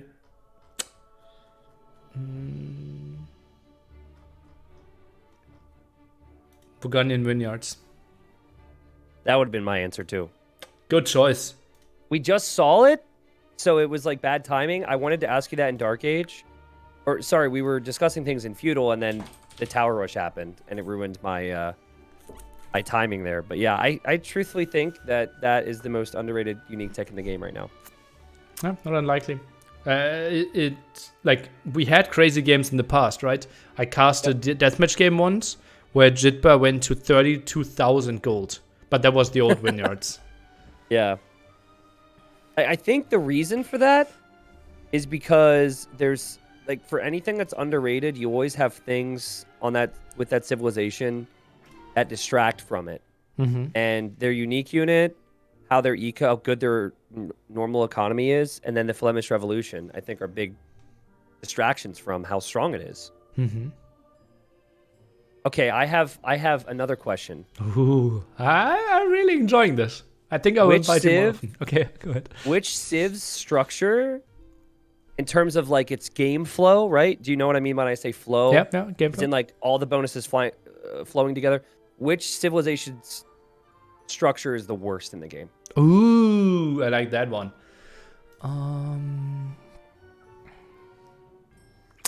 I say Hindustanis. Interesting. Okay. Interesting. I would say Sicilians. Okay. And I have a heavy bias against the Civ, but you know, you think back when the Civ was introduced, you get this like revolutionary unique unit that you can create, and it creates more of these dungeons. Initially it's introduced and it's not working too well. You know, it wasn't that strong, building a little too expensive unique unit, not super justifiable early. And so, you know, my expectation was, okay, let's see some changes to how that operates, right? Let's try and get this unique unit and building incorporated into the game. And they were just like, nope, let's slap some Cavalier upgrades on there. And now they have Tanky Cavalier. And what's worse about the Tanky Cavalier for me is they get full ups, and they also resist bonus damage. So I think it's inherently bad for balance to have a civilization which already doesn't get countered as much by camels or halbs, and they also get that armor. Okay. So, Sicilians. When you ask me, do you know what I mean by flow? And I said yes. Apparently, I should have said no. Well, maybe I was thinking, like, for me, I see a civilization that like with its unique unit should be based around infantry and resisting bonus damage, and then they just gave it Cavalier upgrades. Okay. I answered more like you have a clear path through the game. Like you go for something and then you go for the next step. I see. Okay, I see what you mean. Like Britons Like, have great flow. Yeah, Britons have Because great you flow. open Franks up have with great flow, archers. right? You Yeah, go yeah, yeah, yeah, scouts into knights into paladins. I see. Okay. Well, that's a whole different conversation then. But we have our game now. This is game number 3. At this point, it is possible if any of these teams wins 3 straight for them to tie for first place. But Suomi is feeling pretty good that this might not be a 4-1 and that they will retain first place. On the teal, you've got Leary coming in. First time we'll see him today, playing as the Britons. That's going to be dangerous. Nikov is playing the pocket position as the Cumans. And then you've got MBL on the other side, playing as the Bengalis. Against MBL is Slam, who's gone Chinese. The pocket then for Tato is the Berbers. And then we have Jordan, who's playing as the Mayans on the right side. And with the 1-1, something we didn't mention, it's actually secured that both of them will not be bottom 2. And Mr. Yo's team, WWP, is confirmed to be 4th. Okay. All right, good to know. Jordan and Leary are communicating in language only you can understand. Vector, ich versteh's. MBL, why? Kann dir sein Boars exen. So basically, Leary is saying, I can X you MBL's boars for you to steal. And I bet you they're talking about it, and MBL says, looking for me, Jordan? That's funny. That's great stuff. Well, MBL is actually over at Slam's base at the moment, and Slam's like, yo, leave me out of this. Don't blame me. It's because my teammate said some stuff. 1 boar for And 2 sheep. Leary's trying to do a trade. Yeah. Seems All right, so I think the biggest standout here for me, well, you've got 2 of them. First off, the pocket positions. When I think Berbers, which is what Tato has, I think cheap knights and getting to Castle Age as soon as possible. And then when I think Cumans, I think rushing to Feudal Age, going for the second TC. So there's very big approaches coming from these 2, I believe. And then also the left side. You have Chinese, one of the best civilizations to open up archers with. Should be an incredible Chinese start too because of all the food you get here. Versus the Bengalis, which have actually been played already by GamerLegion on Regicide Fortress, but I don't think they should do as well here against the Chinese. Oh, +2 villagers there for sure. You have to squeeze them in at 1 point. And yeah, Chinese should be pretty even with that. And then obviously big team bonus there. Something that's completely underrated. +45 food for all farms, if I remember correctly. I think it might have been nerfed at 1 point. And it's pretty good. Obviously the good start, all the cheaper upgrades. And Chinese obviously kind of quote-unquote saved from game 1. Mm-hmm. Yeah, gold is outside of the Rocky Ring, which is a ring you cannot wall on. +10% food now. Okay, full wall yourself. Alright, sorry for interrupting. Yeah, indeed, the Oh, stone area.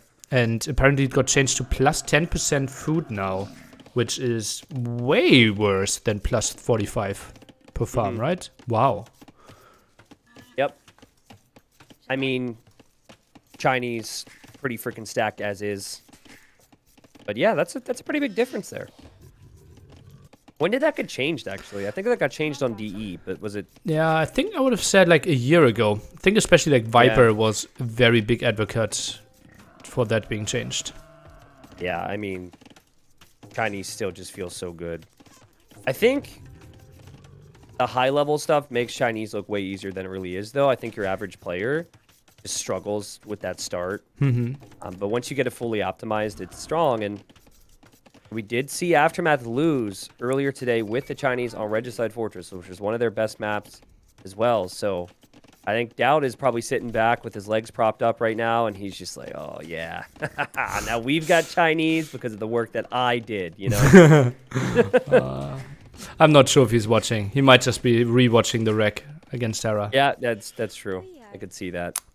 But there's so much food, man. So much food. And you've got to think that this makes Britain's a good pick because they have a sheep bonus, but it also applies to anything close to that, like the water buffalo. So Leary's got 6 water buffalo left underneath his TC, and his villagers are going to eat through that rather quickly here. And something else I wanted to say, yeah, Chinese, you mentioned earlier with how tricky they are to play. I think it's the Civ, or at least top 3 Civs, with the biggest gap in win rate compared to the skill level. Like 2k plus, Chinese win rate incredibly high. 1k minus, win rate might have been even under 50%. Yeah, but also Goths is like top 5%. So like Goths is probably the other one on that list. Win rate for Goths is probably like relatively low for high level. And win rate for Goths has got to be top 5 for low elo. I've seen enough games. It's got to be there. That high. Sick. Okay. Yeah, yeah. Like, people will have a 20 or 25 hill lead, and then they still get overwhelmed by infantry spam. No, yeah. I actually feel really bad watching some of those games, and people get heated about it, too. Like, people hate the Goths for that. But okay. Creative little walls for Slam here. I'm not sure about the Palisades, but clearly thinking he needs to defend himself, and he'll be up in a bit. He'll be up at the same time as MBL. Normally, things would be looking worse for MBL economically, but surprise, surprise, he's going to get 2 villagers right just like that. And there they go. Pretty sweet. Double archery range by Slam. Should be double archery range by all flanks pretty soon. Actually, early blacksmith by Leary. Interesting. So MBL sent his 2 new villagers to gold. Does he know you get 2 new vills? Because now he's got 6 on gold. Not sure if he knows. It's just like they obviously go into that direction where you have the waypoint at that moment. Yeah, because I feel like starting with 4 on gold, you might want to have your other villagers on the wood, but I could be wrong. We'll see. Obviously, we didn't mention the pocket, extra town center for Nikov and fast castle for Tato, so will be night spam expected by both. Tato should be a bit earlier, and Nikov with a bit of a better economy. Something that I think would be so good is if MBL or Leary, probably MBL, sneak like 2 archers around their flank and get to the pocket. And then just tower at home. Because obviously you're going to have less army at home. But that's asking a lot. But imagine, if you look at Leary's scout, he's actually right next to Tato's gold. Imagine if he could get there. It's tricky though, right? Archer's still around. Maybe that's why he built the defensive tower. But look at how Jordan is moving.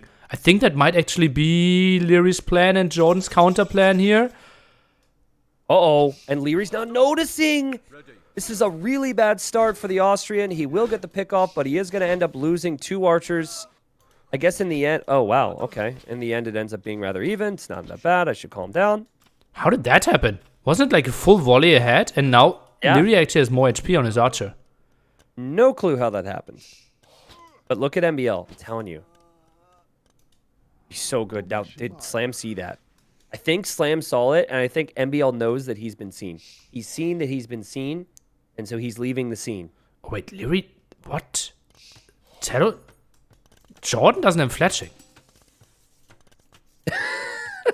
Okay, well, maybe that explains some of that. How did he move out with 3 archers without fletching?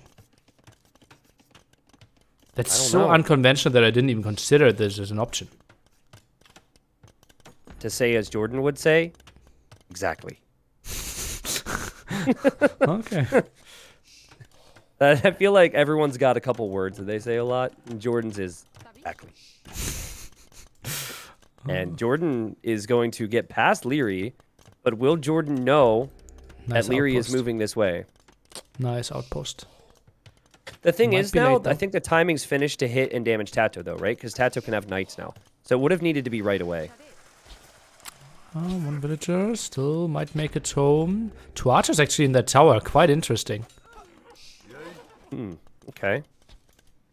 Maybe could surprise Leary with how many numbers he has. And yeah, I think Leary's alarmed to see this. Sneaky army for Jordan. And he could find the villagers on the berries there. I think Leary's got to be thinking, where's his numbers at? Uh-oh. But then again, berries. You know, maybe he thinks that is all the numbers. Leary's berries should be 2 dead villagers at least. Oh, wow. Actually, he might just be losing 1 here. No, it should be 2. And well played, Jordan. Jordan's been double range here. Are you surprised to see Leary's just gone for 1? It's a typical Leary thing with Britons, right? Tries to squeeze his faster castle age timing in there. Adds it when he's like 30 seconds away from clicking up. And Tato actually sneaky stable. Builds it towards the left-hand side, not at home. Yeah, that's cool. I like to see that. Archers for Jordan heading now over towards Nikov. Now, in this case, Nikov's got a massive villager lead, but Nikov can't make anything to deal with archers just yet. So I kind of like that. And, you know, we're talking worse eco for Tato, but cheaper knights. Is Tato going to Siege Workshop? Why is the will still there at the front? I think he wanted the outpost. Now maybe he'll leave it there. But to me, I'd like to see a second stable. Oh, he does have 2 already, actually. He's got 1 at home, and then he's got 1 in the front. Okay. He's running in towards MBL. He's actually passing by. Jordan back, trying to punish Leary a bit, who's still not up. Jordan, heavily behind though. Wow, slow on the food. I think he needs to use the market. Yeah, that's the difference with the approach here, right? And Leary went for the economic build, and he is way behind an army, though. There's 19 archers right now for Jordan. But he can't use it. That's a good point. Can't use it yet. Nikov on the way to Castle Age. He's got his eco pretty secure. How's MBL doing? MBL hasn't taken any losses yet. MBL also hasn't clicked up, though. And Slam is way faster than MBL. Oh, man. Will be a solid... I think MBL will be in trouble. Yeah, it's still hill advantage, plus more units, plus 3rd archer range, plus the tower. Plus Nikov could help, I guess, right? Well, not that quickly. But now goes Okay, for the double MBL. stable. Sorry, I need to point this out. Spearman on the right side, being chased by 4 Komodo dragons. So remember this moment in case there's trade in this game, okay? Because he's sending him to the corner. But here comes the dive at MBL's base. Does have the tower nearly. He hasn't garrisoned in the tower, though, which is a surprise to me. And he's focusing down the archers, but the knights are going to make it through. Tato doesn't have full armor, though. MBL's got a lot of decent hits off this, actually. Crazy how small he made the base and all the archers died. That was a brilliant defense by MBL. So well played. Maybe it's like you go up against any other player and you do more damage with that, but MBL, it's not going to be in a great spot with his numbers, but it could have been way worse for him. I think the important thing is he took Slam's numbers down a little bit. Nikov's going to have to send the help. MBL, though, will have very little army here. This was so well played by MBL. Holy moly. Made this entrance so tight. Oh, but Leary just got his upgrades. This is something that we saw in the earlier set. Player moving forward without their upgrades. And Jordan is going to have time to back away from the Britons. That's so important for GamerLegion. Now it's double the numbers there. Long queue for Jordan again. Not adding the archer ranges early enough. We have seen that multiple times by Jordan now. Really would love to see him focus on that a bit more. And MBL, okay, now struggling with the second wave here. Yeah, it was just so fast. And that's the trade-off, right? Like, Tato's at 38 vills. And so they had to do damage to the flank, and they've done that now. And now Nikov is going to need to fully support MBL. Let's see if he can get enough knights out. He's got 64 villagers right now. Ooh, Tato only at 39. This has to be the Nikov show. Nothing else.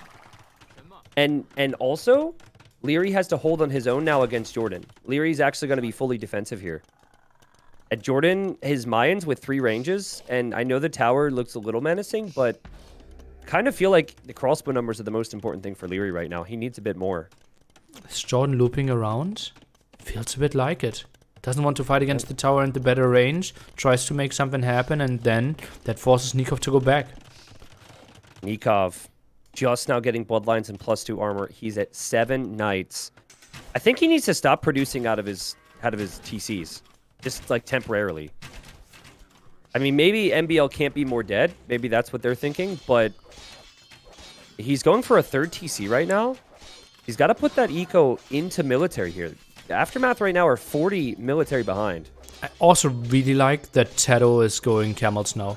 Because knights are not really adding something. Like, you're only facing knights from here on.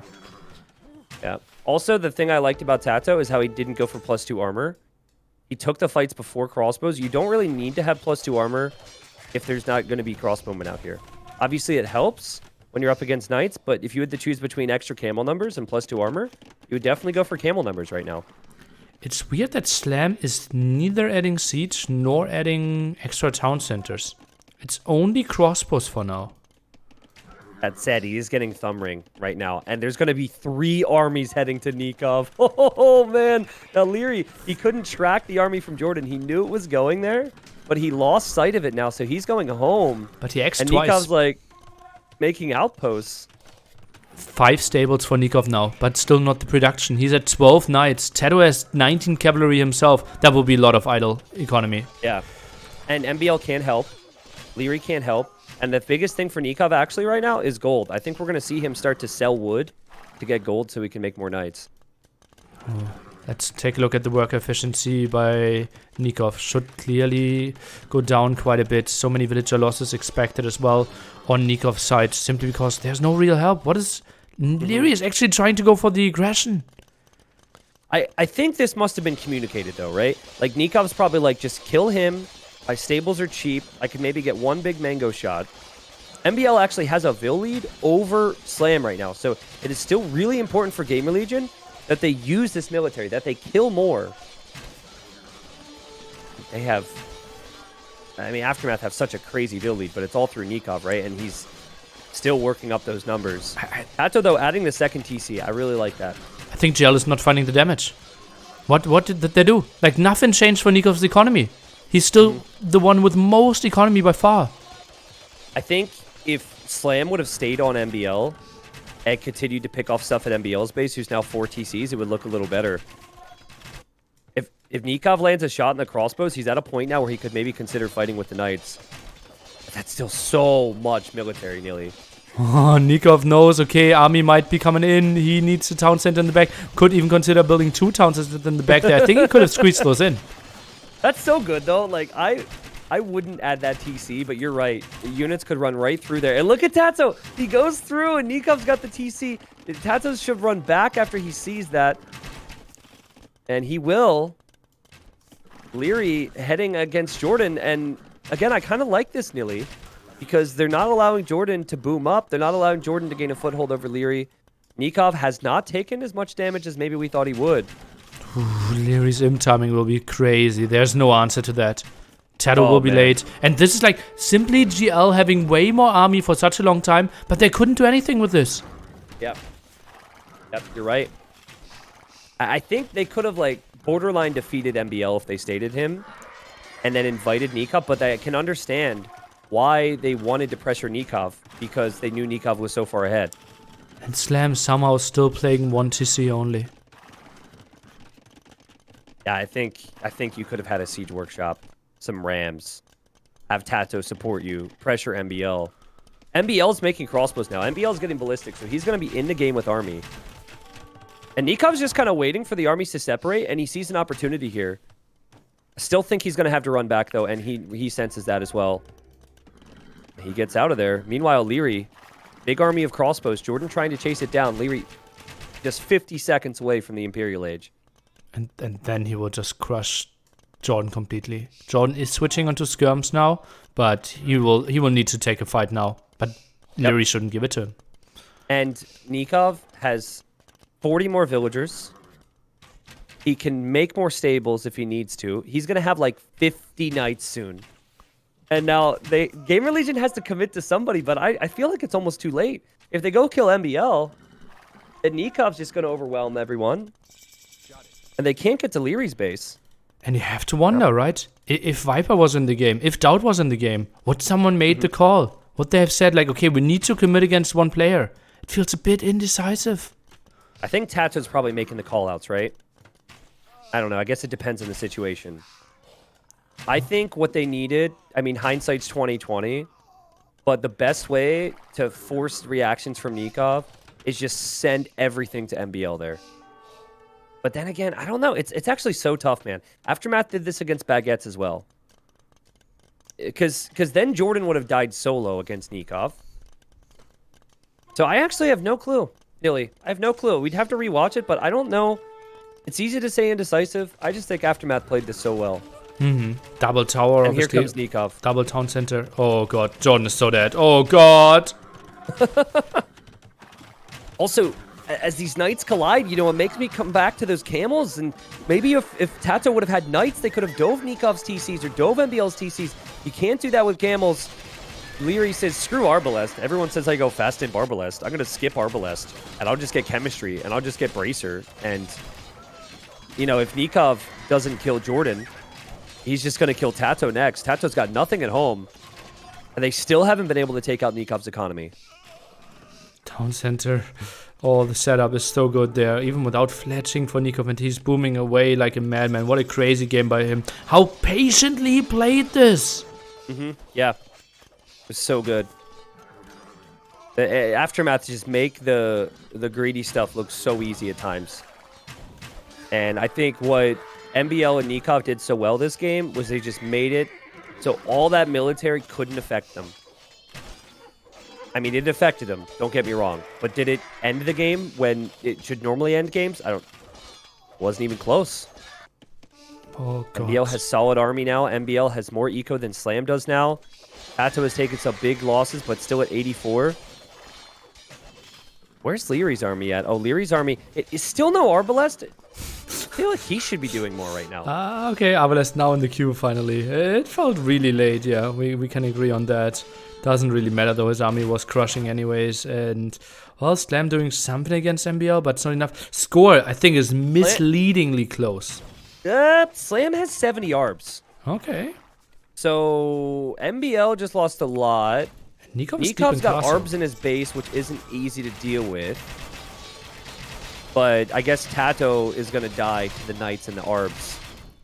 And Leary's going to make plenty of Arbalests as well. It's a 50 total population lead for Aftermath. But the pressure is now on Slam to probably kill MBL and continue to pressure Nikov. But still no siege. We just needed like 5 capped rams. Capped rams, yep. And MBL is going for full defense. Elite Skirm Mangonel to deal with this. Do you think maybe that's one of Slam's weaknesses? Like, you give him the role of archers on Arabia. His macro, his army production, his movement is sick, but like the additions, right? The when to add the town centers. Should you go for siege? Things like that. Maybe something you needed to do here to punish a bit more. But wow, what a game, dude. What a game. I'm honestly surprised that this game ends with MBL having more villagers than Slam. Yeah, crazy. Like, that's insane to me. The Nikov thing against Tato is also a bit surprising, only because Nikov had 120 military units at his base. But that's less surprising than MBL somehow outbooming Slam in this game. Oh man, and we simply like have to think the game could have done so much more pressure at MBL's end. We wanted to see some siege, maybe some extra TCs by Slam. And the army, they had like 90 armies surrounding Nikov when he had like 20 knights and couldn't even find a villager kill. They couldn't even idle economy more than 3 builds. Do you think they, like... So again, I think if they had knights instead of full camel, they could have actually attacked Nikov's TCs. But even then, they're just passing by MBL's base that entire time. And MBL had nothing, just passing. I feel like you almost have to accept that the Kuman player is going to have that Vil count. I do not see how you're able to kill enough to even it out. But what you can do is you can kill a player. And they were right next to MBL's base. It was 3 ranges for Slam for the longest time. They could have gone 3 ranges Siege Workshop from Slam. And then have Tato, continue to support and just... Your players shouldn't be able to have no army on the flanks and survive like this. Yeah. They should be dead. So I think they should have killed MBL. Then the question, though, if you kill MBL, might Nikov just steamroll you? But Tato can just play full Berber camels, right? Full camel, exactly, yeah. Like, then you're able to utilize your camels because the knights have to come to you. But you cannot push underneath town centers with camels. And that was half of their problem. I mean, then there's still that 1v1 on the right side. So, like, let's say Leary pushes in with Arbalest and kills Jordan. That feels like it would be kind of even because then MBL's out of the game at that stage. And then it gets crazy. So, I don't know. But, man, Kumans are tough to deal with. Nikov, he makes the civs that he complains about look so good. So, he must know something. Because I have seen him complain more about the Burgundians and the Kumans than probably any other civilizations. And he's dominated with those civs in this series.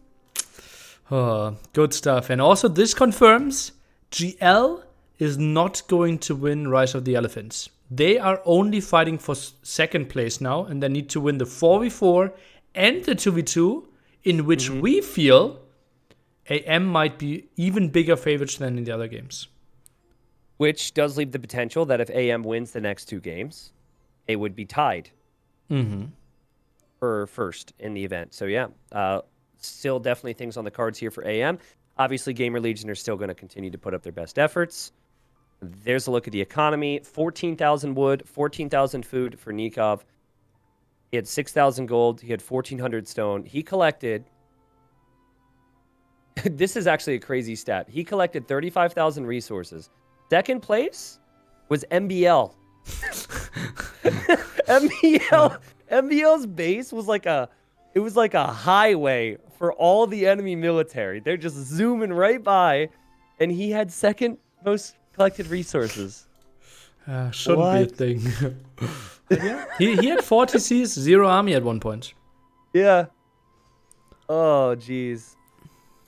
Cumin just affects your brain so crazily. Like, I can understand why they went to Nikov's base, but now I'm just like, why didn't they kill MBL? I don't know. But I guess we would say if they go and kill MBL and then Nikov kills all of them, we'd be saying, oh, well, you need to stop the Cumins. Yeah. Also true. That's the beauty of the caster, right? We can never be wrong. True. Especially if we say it depends. You cast and you never give yes or no answers. And you always say, it's dependent upon X, Y, or Z, and then you're never wrong. Oh, actually, most of the time people don't even say depending on. They just say it depends. Yes. And just leave it at that. I don't know if this is... popular is a strong word regardless, but I don't know if this is something you guys have heard of in Europe, but there's a popular diaper brand in the US. Healthcare? Oh, okay, no. Okay, what? Well, that too, maybe, but it's called Depends. So in like 40 or 50 years, that's how that's gonna be the first sponsorship I take. Okay. You use code T90 or code Nilly or Viper, whatever, and you get 10% off your adult diapers when you're in a nursing home later. Okay. You don't sound interested. Well, this is my mind is already in 4v4 Land Madness. Yeah, I gotcha. Okay, so 4v4 Land Madness. Let's go over civilizations that are kind of a must-see here. Okay, because we've seen 3 games. Most of the civilizations utilized in the first 3 games are not necessarily civs that you would want for Land Madness. So here's my list. Britons for GamerLegion. What would be the other flank? Maybe Ethiopians would be a good idea for the other flank. Yep. Franks, for me, seems like a solid pick. Yeah. And then you've got maybe Huns, maybe Slavs, maybe... kind of like the idea of Slavs. Maybe Khmer. I think Hindustanis. Oh, because you have to play the Hindustanis. You have to play them at one point, right? And you don't want to play them in 2v2 Haboob. So, like, Franks is a crazy option as a pocket. Magyars is a really good civilization. Could be played on Haboob, though. Yeah, true. Yeah, and now I'm thinking about we what have civilizations to have been used play already. Dravistanis. Dravidians. Dravidians as well. Dravidians has to be a flank civ. Because you don't want to play them on Haboob. You combine Dravidians and Hindustanis. Yeah. I was saying Industrians. Which is a similar combination. This is going to be a big game. What's the prize pool difference between first and second? Obviously, they're going to tie $800. first, so it's a little different. It's 2K first, 1,200 second. Okay. Alrighty. Well, that's a pretty big jump there. I think the big thing is it would be a nice little statement for Aftermath to 4-1 GamerLegion. Oh yeah. With Viper not playing, I think Aftermath was always going to be the favorite in this set. It's just a matter of what type of maps were we going to see and where would teams take advantages. And Honestly, Doubt getting that victory in game 1 is still like such a big thing for them. They didn't That was pretty capitalize on epic. it yet, though. Yeah, true.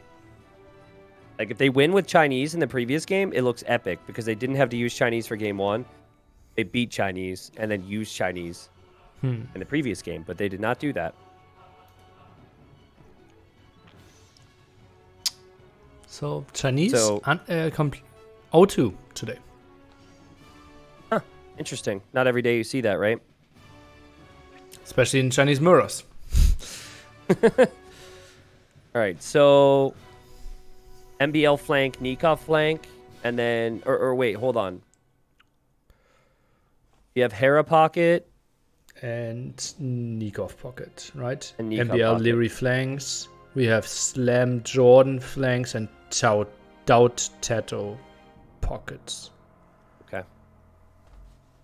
I think Doubt might want to go for Slavs, but it does bring into question what civilizations they have to play.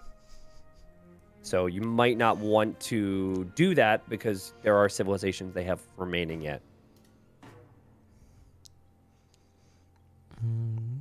It's going to be, let's think. Bengalis has to be...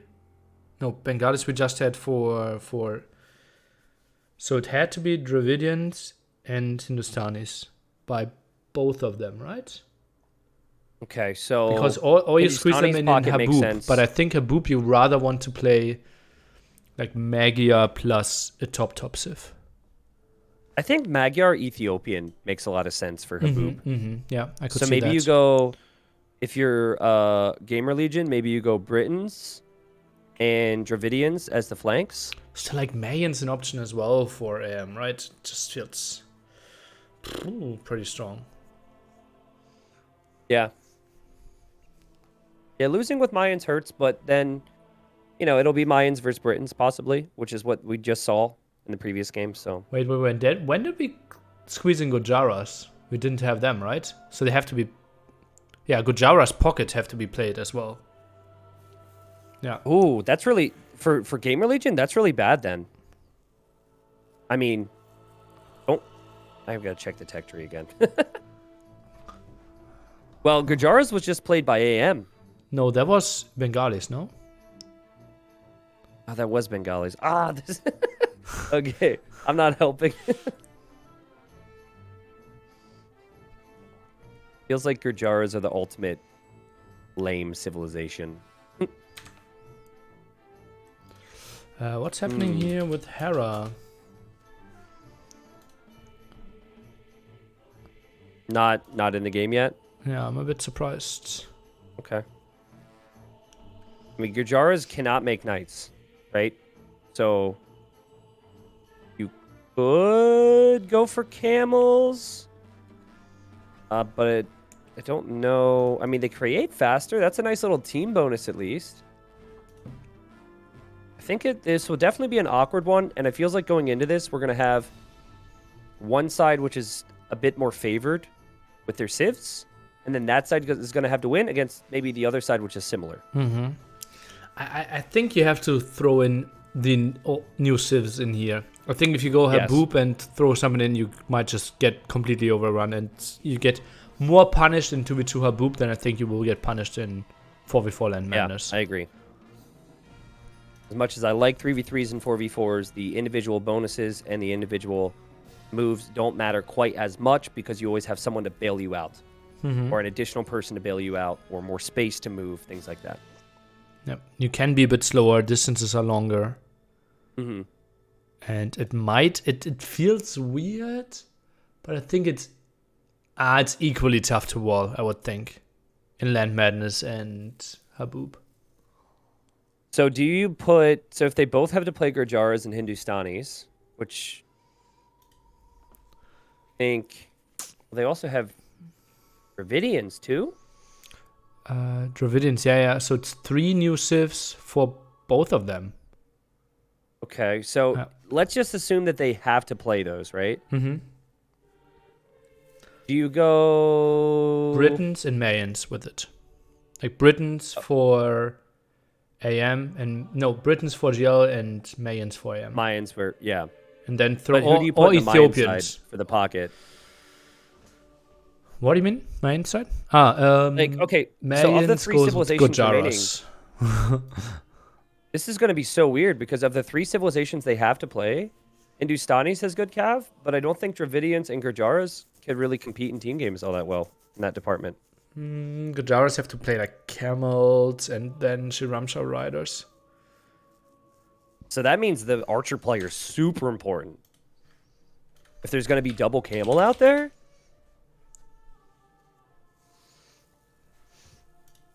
I don't know. We'll see. Hopefully we get Hera in here and we can get started here shortly. I think what would be a major mistake is to go Franks here for one of the teams. Well, yeah, I agree. Is this weird? Is this the weirdest spot ever? That you actually... it sounds so weird. I don't even want to say it. But that you actually played triple archer in a 4v4? I could see it. Yeah. Like, Because I there are just no feel- knights. Or There should be no knights on the field. Or you don't play, like, or you play Dravidians or Hindustanis or Gurjaras on game 5, and then you have more structure for this 4v4. Hindustanis as the scout civ could make sense, right? Hindustanis plus Mayans should be good enough. Yeah, but then if you're up against Magyars, could be tricky. So I don't know. There's pros and cons. Pros and cons. Okay, I think the guessing game ends here because they launched into the games and we can theory craft, and we actually see Franks being picked, and they will obviously run into Hindustanis and Gujara's pocket. So I think Hera might be struggling a bit and is heavily relying that his flank is putting out a lot of archers. His flank is going to be leery with Ethiopians, though. True.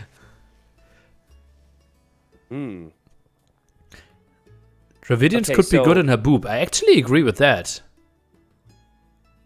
Which Yeah. civ, I'm sorry? Dravidians could have been not too bad on Haboob with the aggression. Yeah, I could agree.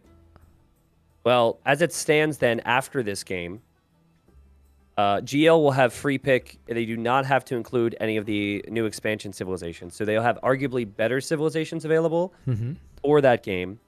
And then Aftermath will have to have the... Gujaras plus X. Yeah, plus another free pick, which could be Mayans. Like Gujaras Mayans feels likely. I'm not sure it does, right? Because Gujaras don't even have good cav. They don't even have knights. So you could go have Gurjaras go archers and then have go scout civ. So that'll be something we'll have to look out for. Franked Ethiopians could be a possibility for GL in game 5. So game 5 actually better civilizations for GL. I think based on recent experience, I'd personally prefer to see Magyars over Franks, but yeah, Franks would be a possibility. I could see Magyars as well. Yeah, on Haboob, yeah, you're probably right. Okay, well, will be interesting. I hope we see elephants, I hope we see some elephants, maybe some unique unit play from these new civilizations. This is a pretty well-established meta here for 4v4 Land Madness. We expect a lot of scouts and knights and camels in this case, and archers. But after a long wait, we will be into game number 4 here. And we have arrived. Wonderful. Nili, this is important. If Aftermath want to make a run at tying for first, they can do so with 2 more wins. We've got the team set up. I won't actually go through all the players in the north. We've got GL. And then in the south, we have Aftermath. Yeah, going to be pretty interesting. And, well, as we mentioned, big interesting thing will be Hera going Franks, and he will most likely face 2 camel civilizations. So Daud Hindustanis, the kind of old Indians, will be pretty interesting. And also what will be pretty interesting is someone sending sheep towards Tedo. He obviously would love to have 10 pigs in his mill. Yep, he would. And I just saw a signal. So here he goes. Yeah, someone wants to see some sheep, and it feels like they split the work. 1 pick by Doubt being sent. Jordan not sending anything. So Doubt only sends 1? No, he sends 2. Okay. Doubt is playing as the Hindustanis. His villagers are a little bit cheaper. He obviously wants to make sure that he's got enough food. Don't be confused here, guys. I could see how this is actually super confusing because you're looking at Doubt's base and you're like, why does everyone else have a bush underneath their TC? Is that a team bonus for Tato Civ? And no, it's just the map. So we just did that to confuse everyone. Or I said we. I did no work whatsoever. Sorry. But yeah, that's going to give him a bit of extra food there. And we are assuming Doubt will go scouts. I think he'll be okay. I think so as well. 1 scout lost, not the biggest thing. Is pushing deer as well. As we all know, Doubt incredibly good in pushing deer. Then always do what he wants them to. And, well, we'll get the boar in as well. Still lacking 4 of his picks, though. Yeah, I guess he'll push in this deer and scout around for it. Tato, this is rare. He's got 10 in there. So he's maximizing his Civ's bonus. And that, if I'm not mistaken, is about 2 villagers extra on food for Tato. So his food income is going to be amazing with that. Pretty sweet indeed. And that will help you out with your scout production. Maybe transitions into camels quite easily after that one. Let's maybe take a look at the flanks and how their maps are looking like. Big woodline for MBL.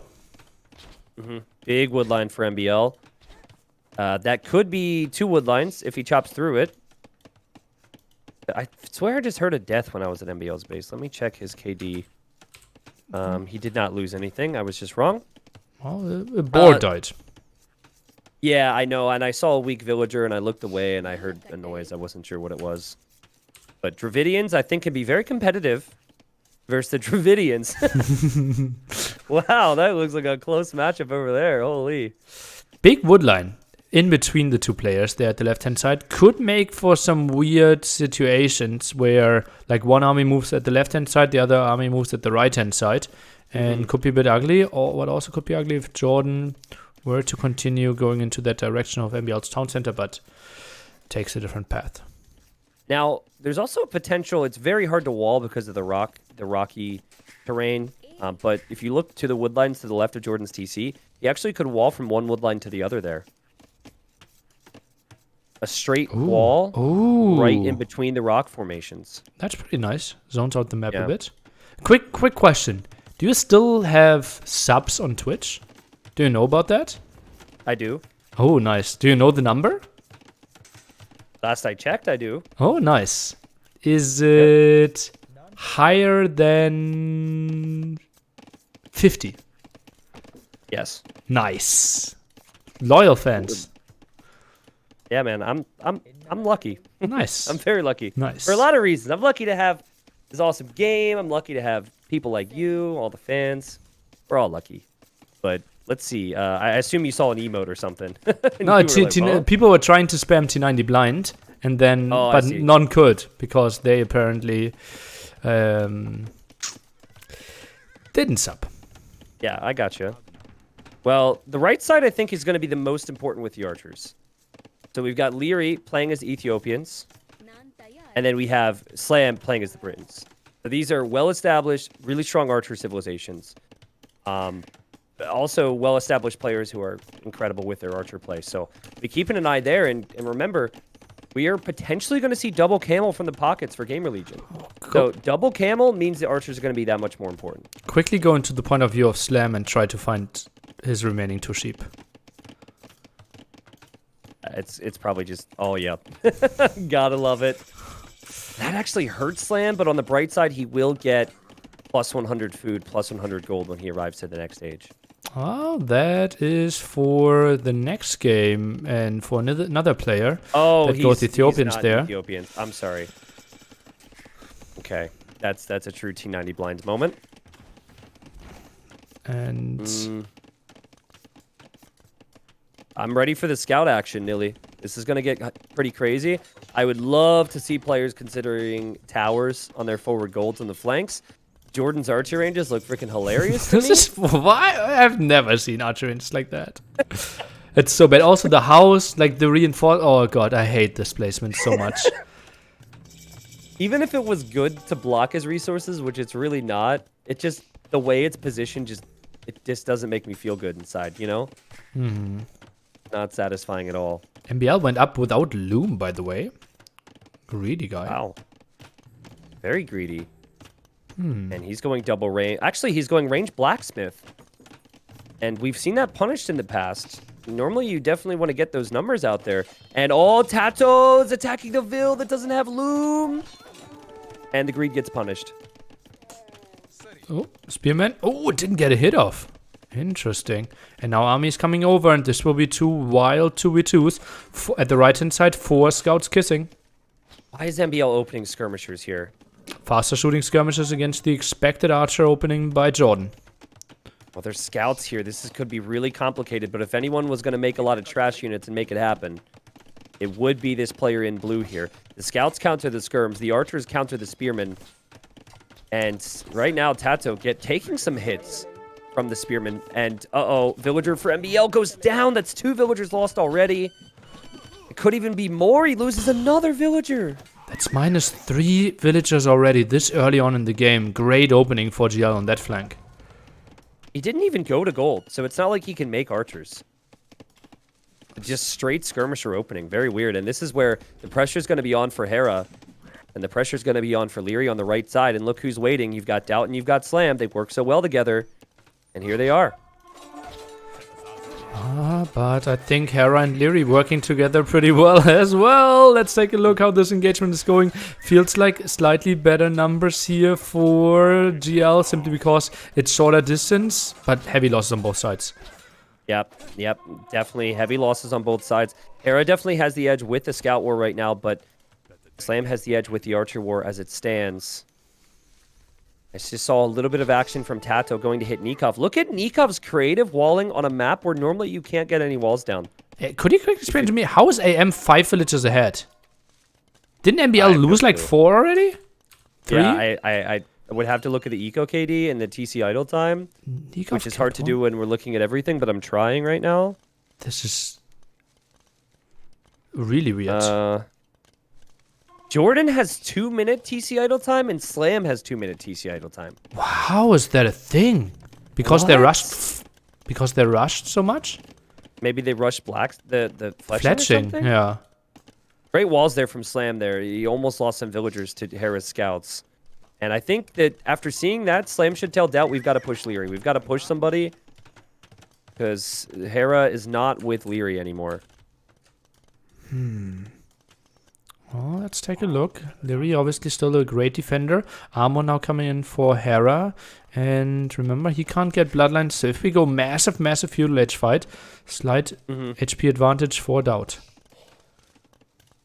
Yeah, now, currently there's a 2v1 at Nikov's base. And he's going to need help. So MBL's got to send skirms over. But it seems like this 2v1 is not going to lead to them actually breaking through here. Though it is delaying Nikov. The fight comes on at Leary's base. Leary loses 1 vill. He's going to lose 2 villagers. And 3. it could be more. Big This pick is off. really bad for Leary. Slam, massive losses at his end as well, though. Look at that. 22 villagers for him. Oh, wow. That explains it. We have a base trade, and now Leary's on Strago trees for wood. This is Land's madness, people. As Slam's going to be off of all of his wood because he can't tower, having already towered his gold. Uh-oh, tricky moves here. So many scouts by Hera. I think he's just waiting for one misstep, and now he's jumping. No thinks bad of it. Also, we got scouts from Nikov just passing Jordan's base, heading over towards Tato. Tato's got to be careful. There's a couple villagers here trying to chop that one tree. An overchop could be possible in these wood lines, but he does have tons of spearmen at home. I love that from Tato. Oh, yeah.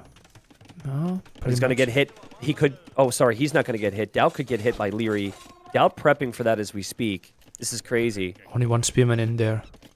Spearman defense at Tato's end. Pretty solid. I think killed 1 scout. Got some more hits off. Now the big question. Can Doubt clear this one up? Gets bloodlines. Should have the HP advantage. Also, HP advantage will be needed on the front where he's fighting with Slam. Leary recovering with his numbers there. The engagement's taken.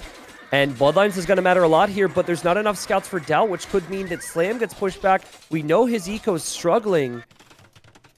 And Doubt still hasn't cleared Leary, as he has to tower now. So, Aftermath I think they have the better eco, but they are still a bit behind in military.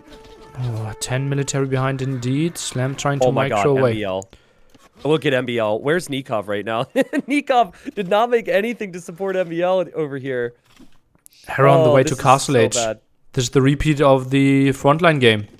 Yeah, it is, isn't it? Where he makes just enough to get by and then goes to Castle Age. I'll be curious to see what he does, but Leary is losing all of his archers at Doubt space. MBL space as well. Lots of villagers around that tower. Lots of them low. Towers should go up, but that should still be lots of villagers dying. I'm really curious how this game goes now, because MBL might be okay to just tower defense. See, look, he's back on his gold. He actually still has villagers on stone to the left of this. I think Tato and Jordan need to look for that stone. They are about to hit Nikov, and I don't think Nikov can quick wall this army out. Oh, but he's up in 1 minute 30 seconds, right? Maybe just move around a bit. He still should have enough, especially with the market chances, to get 2 towers up. Trying to wall behind this one with a house. Buys himself enough time. No, he won't. Yeah, so he'll lose a Vil. He'll be off of all of his wood lines. He has to tower his gold. Nikov falling apart. It's 1, 2, 3 down. And the thing is, MBL skirmishers, they can't move out too far because scouts counter skirms. That's why you don't see a lot of trash units in team games. But so quick from Nikov to decide on what to do here. Let's see what he can get down. He's got 1 tower down. He's going for the next tower. Man, it could have been so much worse for Nikov here. Nice reaction again. It reminds me of the defense that he had in the enclosed game earlier, right? 2 extra towers just helping him out so much. Skirms now dying, as you mentioned. Scout's really good against those. And it feels like Jordan's army together with Tato won't achieve too much more. Yeah, it's also kind of trapped back here. I think they need to maybe hit the palisades and get out. As we see Castle Age ring in for quite a few players here. But the one player we're not seeing Castle Age come in for is Doubt. And I have not seen scouts do enough for him offensively to make me feel like Hera can't overrun the right-hand side with knights. Oh, yeah. Yeah. I actually think like the scout production went maybe a bit too far. There are 9 scouts on the field, and Hera should dominate quite heavily. Look at that. The side completely far away from castling. Yep. Hera doing his best. Nikov was even in Doubt's base. But I think right now what Doubt's doing a good job of is he's kind of keeping Hera in his base with those knights. And then that's the same thing that Jordan's army is going to accomplish. Hera might not be able to move out because he's got to be paranoid from that army moving over from Nikov. And Tato's 3 TCs. What? Instant 3 TCs, yeah. Maybe feels okay. I can't really do anything. And he's not even really producing, right? He has 6 camels. That's it? Yeah. Well, the thing is, think about it this way. You don't have to be worried about booming and going for a couple camels in defense if MBL never makes a crossbow. True, yeah. Right? Like, if any knights show up to his base, he has TCs, and then he just uses enough camels to push it away. So I think it's the perfect reaction to MBL not opening offensively. And Doubt and Tato working together to hit Hera's gold. But again, Hera's knights are here, which is fine for Hera, but it's defensive. It's not offensive. Jordan also around with lots of crossbows. Plus 30 military here for GL. We've got so much. And a player we're normally talking about, screaming about, applauding is Leary. I have not done much of that over the last few minutes with Leary, but he is on the way to Castle Age, and he's now on his way to Slam's base, and Slam is waiting to click up the castle. Oh, yikes, but thankfully has 1 tower there. And those archers will be really good, right? Because remember, Doubt, he can't go for knights. He has to go for normal camels, which aren't pretty. Yep. So we talked about the right side earlier. I still think a lot of what happens in this game depends on how many archers we see on the right. Great job from Jordan, though, on the left side. He's been well ahead of MBL. And while I say that he loses crossbows in MBL's base, which is actually really, really, really, really bad, he's still getting ballistics now, has been using an army running back and forth between Hera's base and between Nikov's base. Oh god, this game was very promising. It's absolutely delivering. Players just fighting blow for blow. Really late Castle Age timings because the feudal age aggression was so big, and now they're within 3 population. The difference right now, though, is the approach of the pockets. Like, Doubt obviously was quite late. He's getting chain barding. He's making military. But if you think about Tato's approach, he's going for a 4th TC. And sometimes this could work out. But other times you can look back at this and say maybe he needed more military. So I'm excited to see what happens there. Doubt's gold, pretty exposed. Triple stable, no real answer. Doubt in quite some pain. Oh no, might lose the camels before he can really defend his gold. Yeah, and he should communicate this. Now, Slam's got a decision to make. Slam could go saved out, which it looks like he's going to do, or he could push forward. And if he would have pushed forward with this army that's about to be crossbows, they would have done so much damage. But I do agree with saving Doubt here. I think you need to send the crossbows back. Otherwise, Doubt can't get into gold, right? Doubt, no way of ever defending this one alone. Tato could also help. Tato's making camels, but again, it's just camels. The camels do not have pierce armor. Or they have pierce armor, excuse me, but they don't have a lot of it. 90 military versus 90 military. MBL's got a lead skirm right now. But they fire faster, right, with Dravidians? Yeah, exactly. So, I mean, maybe it's actually good, because, again, you're only up against camels. All 4 AM players together. Look at that. How beautiful is this? Every single player's here. They could go for the mill. This allows a little surround here. Like, Tato's got 66 vills. He could be a bit patient. Here comes the Britain crossbows from Slam. We're not seeing Jordan, but Jordan is going to hit Hera. Hera somehow notices that, though. Oh, my goodness. What a great reaction from him. Everyone coming. Mangonel is finished. Tato may be waiting for his armor, and this could be the surround. 2 players from the right-hand side, 2 players from the left-hand side. Jordan, a bit of 4v4 fight. Jordan, he's not here yet in the main fight, but he's killing villagers at Hera's base. That also stops Hera from sending more units forward. The Mangonel does not land the shot, but that is a lot of ranged units from Jordan, who has arrived, from Slam, who has arrived, and I think GL will clear this, but I don't know what the aftermath's going to be. Not the players themselves, but the aftermath of the fight. Like, who's going to have what left? And maybe they're not clearing it. Skirms are still there. Skirms are still dominating. AM crossbows too. 40 population ahead. What? I so thought those camels were going to do enough there, Neely. My goodness. Hera's 3 TCs, by the way. MBL's adding town centers behind us. You could just see all the AM players except for Leary are like, that was good. Let's boom now. Wow, man. And the thing is, the skirms are still owning. Yeah. As a horribly missed call from me, I'm not used to seeing skirms at all in those situations. But that's why they are that's mainly because we don't see the knights, right? And that's what I said. No knights. Yep. And now the knights that Hera can make are up against Doubt, and Doubt's his eco's gonna plummet. Hera actually has almost as many villagers as Tato. The skirm army still hasn't been fully pushed away, and now Aftermath sits back with an eco lead, and they have a military lead. More skirms and knights are arriving, though. Camel's still pretty good, but Nikov has solid numbers himself. And AM, they simply have the military lead now. Quite significant one.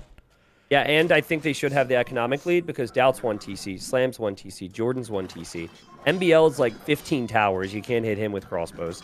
Plus, he's got skirms. This might actually be over right now. Like, the way this is looking, I'm not seeing how they recover this position if AM just continues to send army forward. Oh, tricky There's so much army here. Military-wise, 65 to 94. Still everyone sending it to the one single spot in the center. And MBL, he will mark this day in calendar. The first day ever that in a team game he actually plays Elite Scum and it works. Yeah. I have to hand it to them, because it has looked really good. I mean, okay, let's be honest. The start was bad. The start was bad. He lost like 3 villagers. But in terms of the mid-game positions, it's looked very strong. Also, Hera's had a sick game here. He's up against double camel. And he was able to toe the line a little bit in Feudal Age. He didn't overmake scouts. Kind of baited Doubt into doing that. And now he's just dominating. And the MBL skirmishers still kind of picking off camels way faster than I thought they would. Hitting and running with crossbows. And you have to ask Rice the question. GL maybe missing their key player here that could have really carried them, but I can't do it all, cast and play. Oh, God. This is true. You got to let these guys have a shot every once in a while. Also, someone just brought up the Shravamsha. Should we maybe have seen some of those? It's the Gojara unit, right? So Doubt could have gone for them. I think mainly Camel is the right play. Okay. Military count is somehow even now, nearly. It is even. So we've seen even military fights swing before, and there's a lot of camels. I keep waiting for the camels to matter. I keep waiting for Tato having 108 villagers to matter.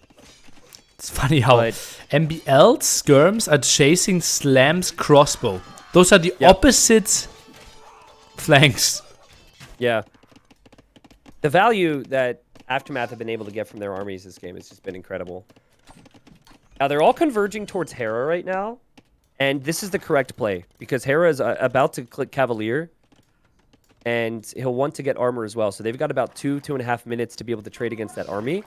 Or massacre his economy. And this does allow opportunities for them to bring themselves back into the game. Because Tato's already on the way up. And if they kill Hera's villagers or even take him off gold, and then just have a little bit of defense against Hera's Cavalier, maybe there's a shot. And without all the upgrades, Cavalier are still okay, but against mass camels, especially from Hindustanis, it's not the craziest thing ever, and a lot of armies coming over, but as you can see, now the nice defense here, Nikov knows what's up, is coming over for the defense, and I think Lyric should do the same, while actually Jordan, again, another cross move here, flank to the other flank. Jordan and Slam, we have to say Slam has had a really rough game here. After losing so many villagers early to Leary. Leary also imping, so I think there's a lot of players out there just waiting for the next age to hit, and then the other half are trying to hit the enemy before they hit the Imperial Age. MBL, another group of skirms. Hera will have all the upgrades with the Cavaliers there, and that's an army that is tough to address. Tato, full camel is actually okay against this. See, I thought that, but the other fight went so poorly, I'm not even sure. I mean, after he gets the armor for Imperial Age, it's obviously much better. But I don't know. Like, Jordan certainly can't defend himself, and he's almost one-shotting camels right there. Camels are just so bad unless they're up against what they countered. Oh, I think Jordan might go down to like 40 villagers here. Oh, yeah. Cavaliers, they are completely unanswered. Also, Hera still 106 villagers, more Cavalier on the way. The Cavalier could go to Slam and defeat him. This is before we have Arbalest for Leary, and this is looking worse and worse for GamerLegion. And more like Aftermath might have the potential to tie Suomi in the group standings, the final game on the final day of Rise of the Elephants. AM still pushing in deep. Tato is trying to make something happen with the Camels. Doubt still not imping. Jordan in a world of pain. 70 population lead now in favor of AM. Yeah, what's going to be especially bad for Jordan is that his military contributes nothing now. Like, on that left side, it's just it's either Skirmisher or he's up against what will be, I guess Nikov's not an imp yet.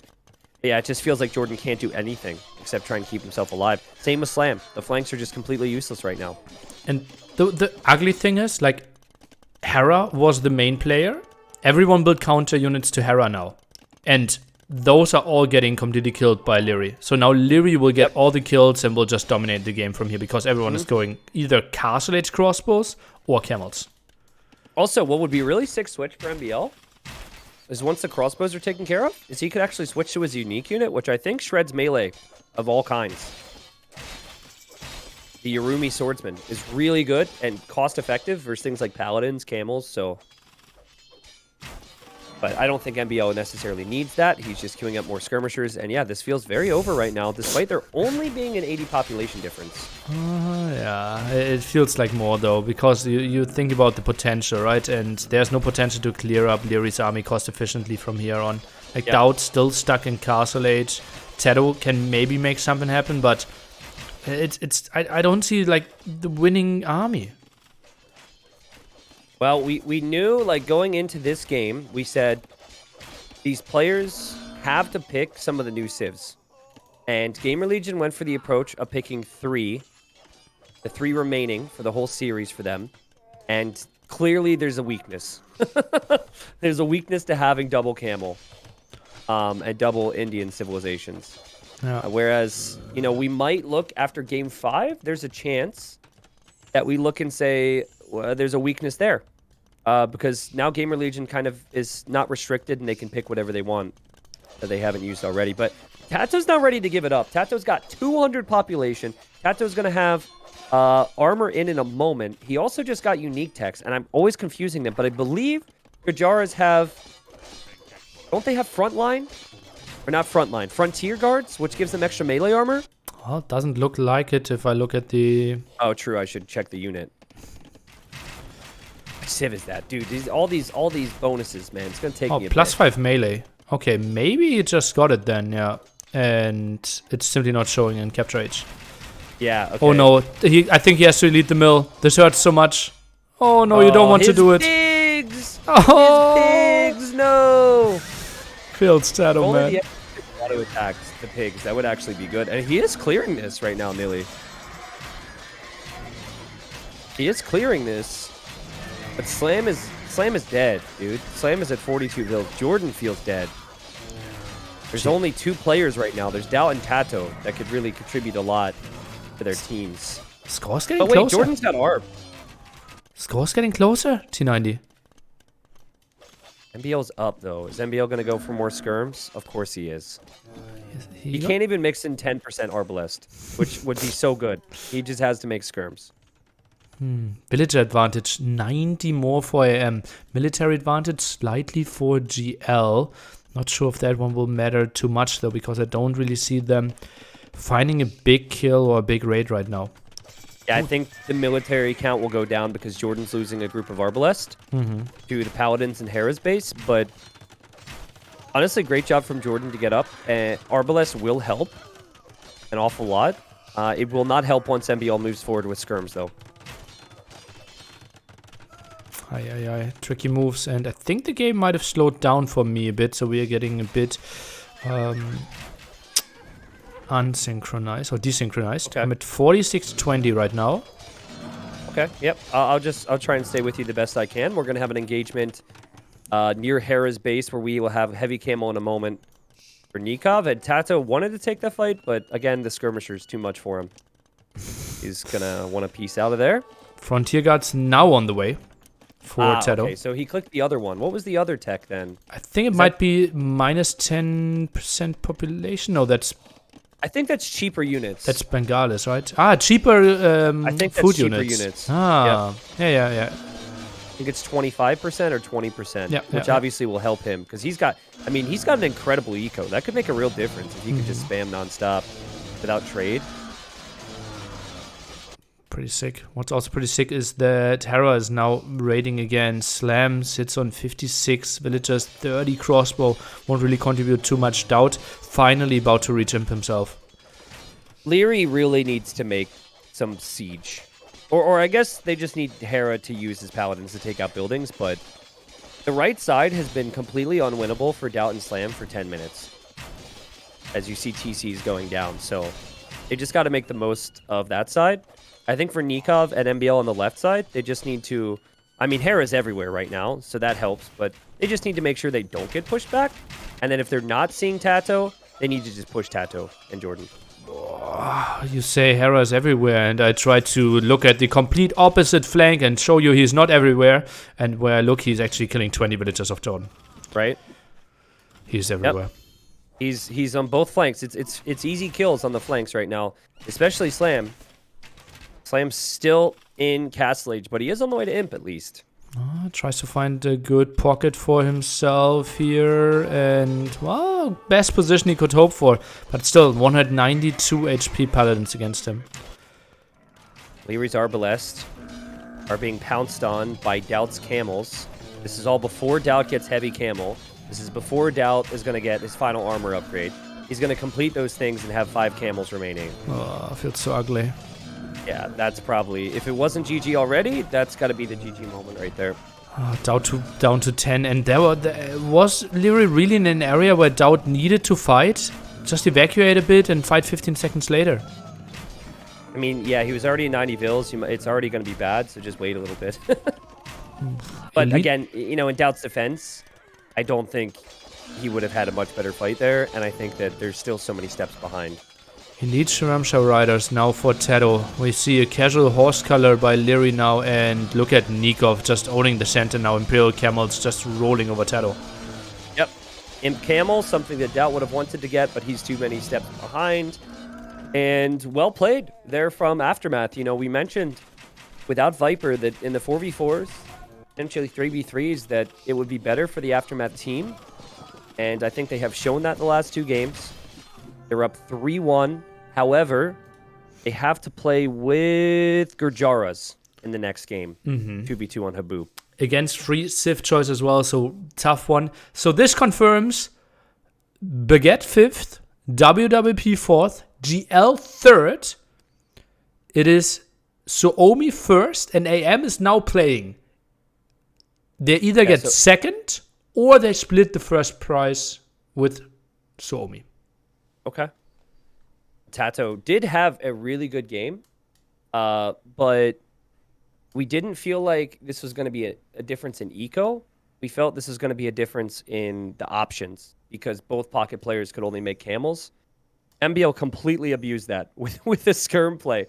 He knew the weaknesses would be there, and on top of that, Leary outperforming Slam on the right side was a big difference in this game. I think, you know, if Slam has a 50-50 situation even against Leary, that maybe they clear up some of those fights. Terra isn't as comfortable, and Leary never reaches Imp at that time. But what a great game. It was a fun one. Really fun aggression, and well, Hera again could just play his dream game, right? Went into Mass Scouts, then into Mass Knights, and that one major fight. I need to rewatch that one on my end. Do you remember when we had that one Castle Age fight? I think it was like minute 30. Something like that. I don't remember the time. I remember thinking going into that fight that it was going to be a better fight for GamerLegion, and then it not being a better fight for GamerLegion.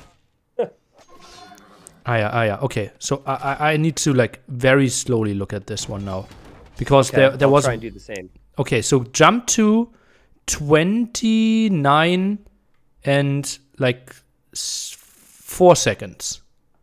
Okay, I'm actually right there. Okay, and now you just go slow speed and look at the 2 mangonel shots of Tato's mangonel. You see the mangonel?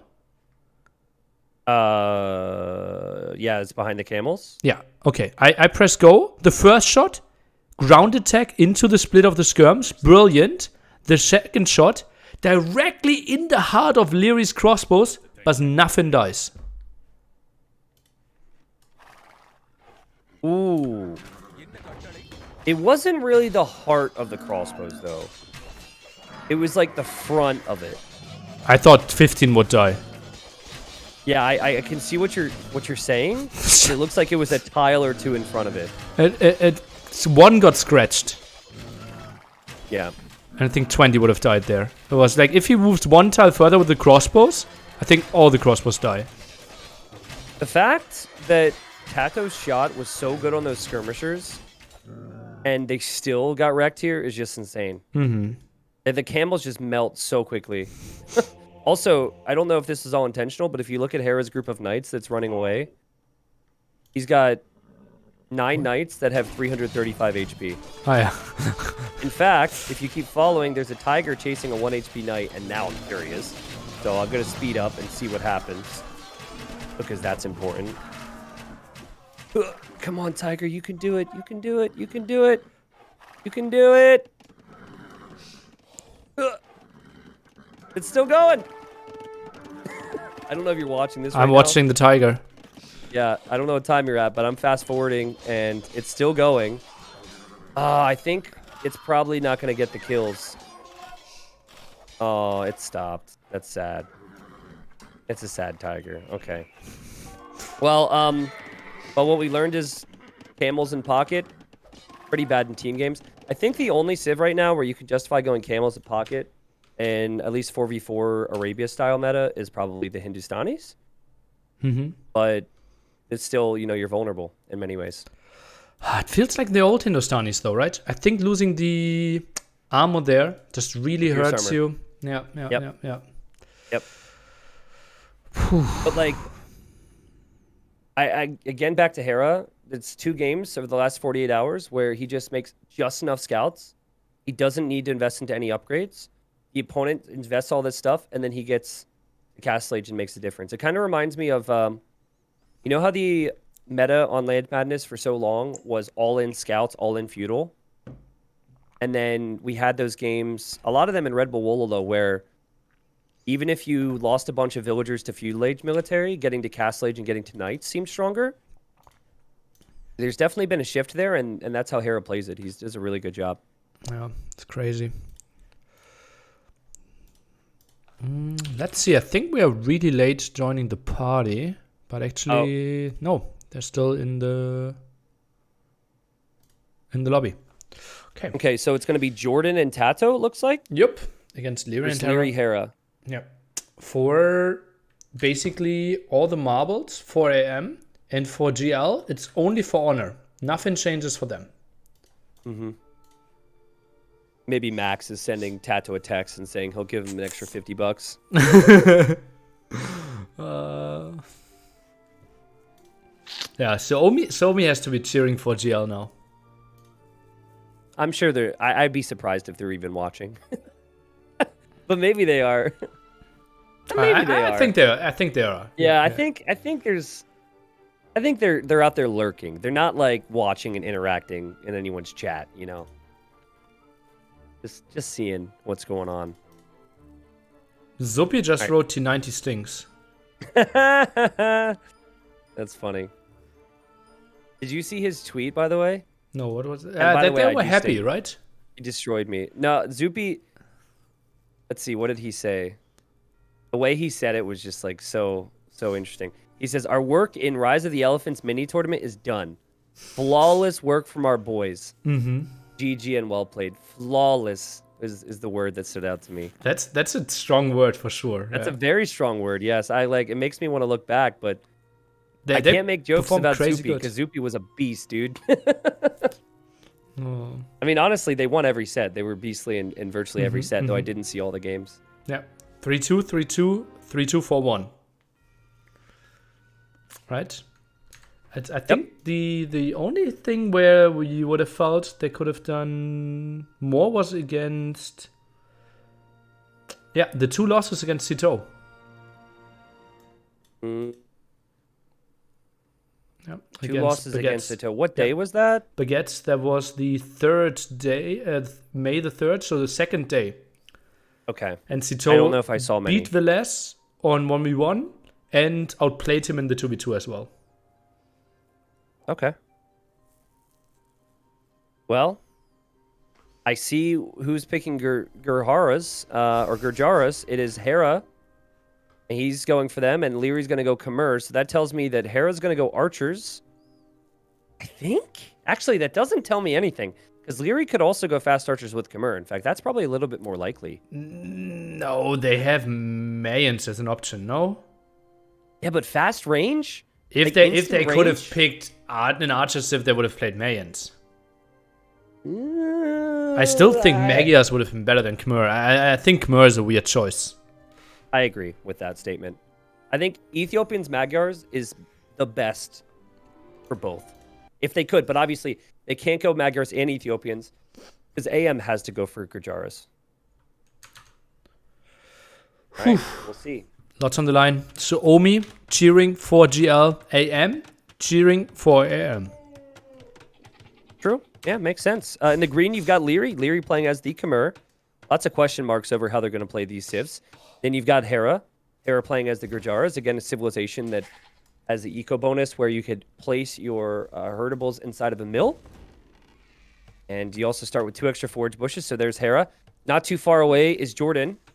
Jordan Ethiopians, expecting archers from him. And then you've got Tato playing as the Magyars, expecting scouts from him.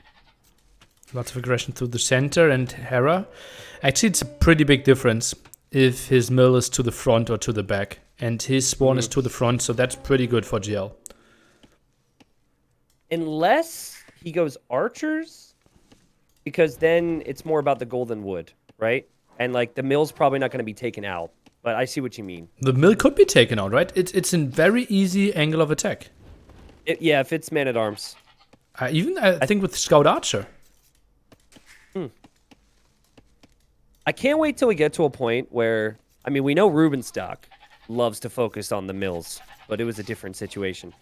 We'll get to the point where we understand this bonus a little bit more, and it might be like a must to take out their Gurjara mill, you know? I don't think it'll be that crazy, but like, oh, we should always tower their man-at-arm tower, their mills.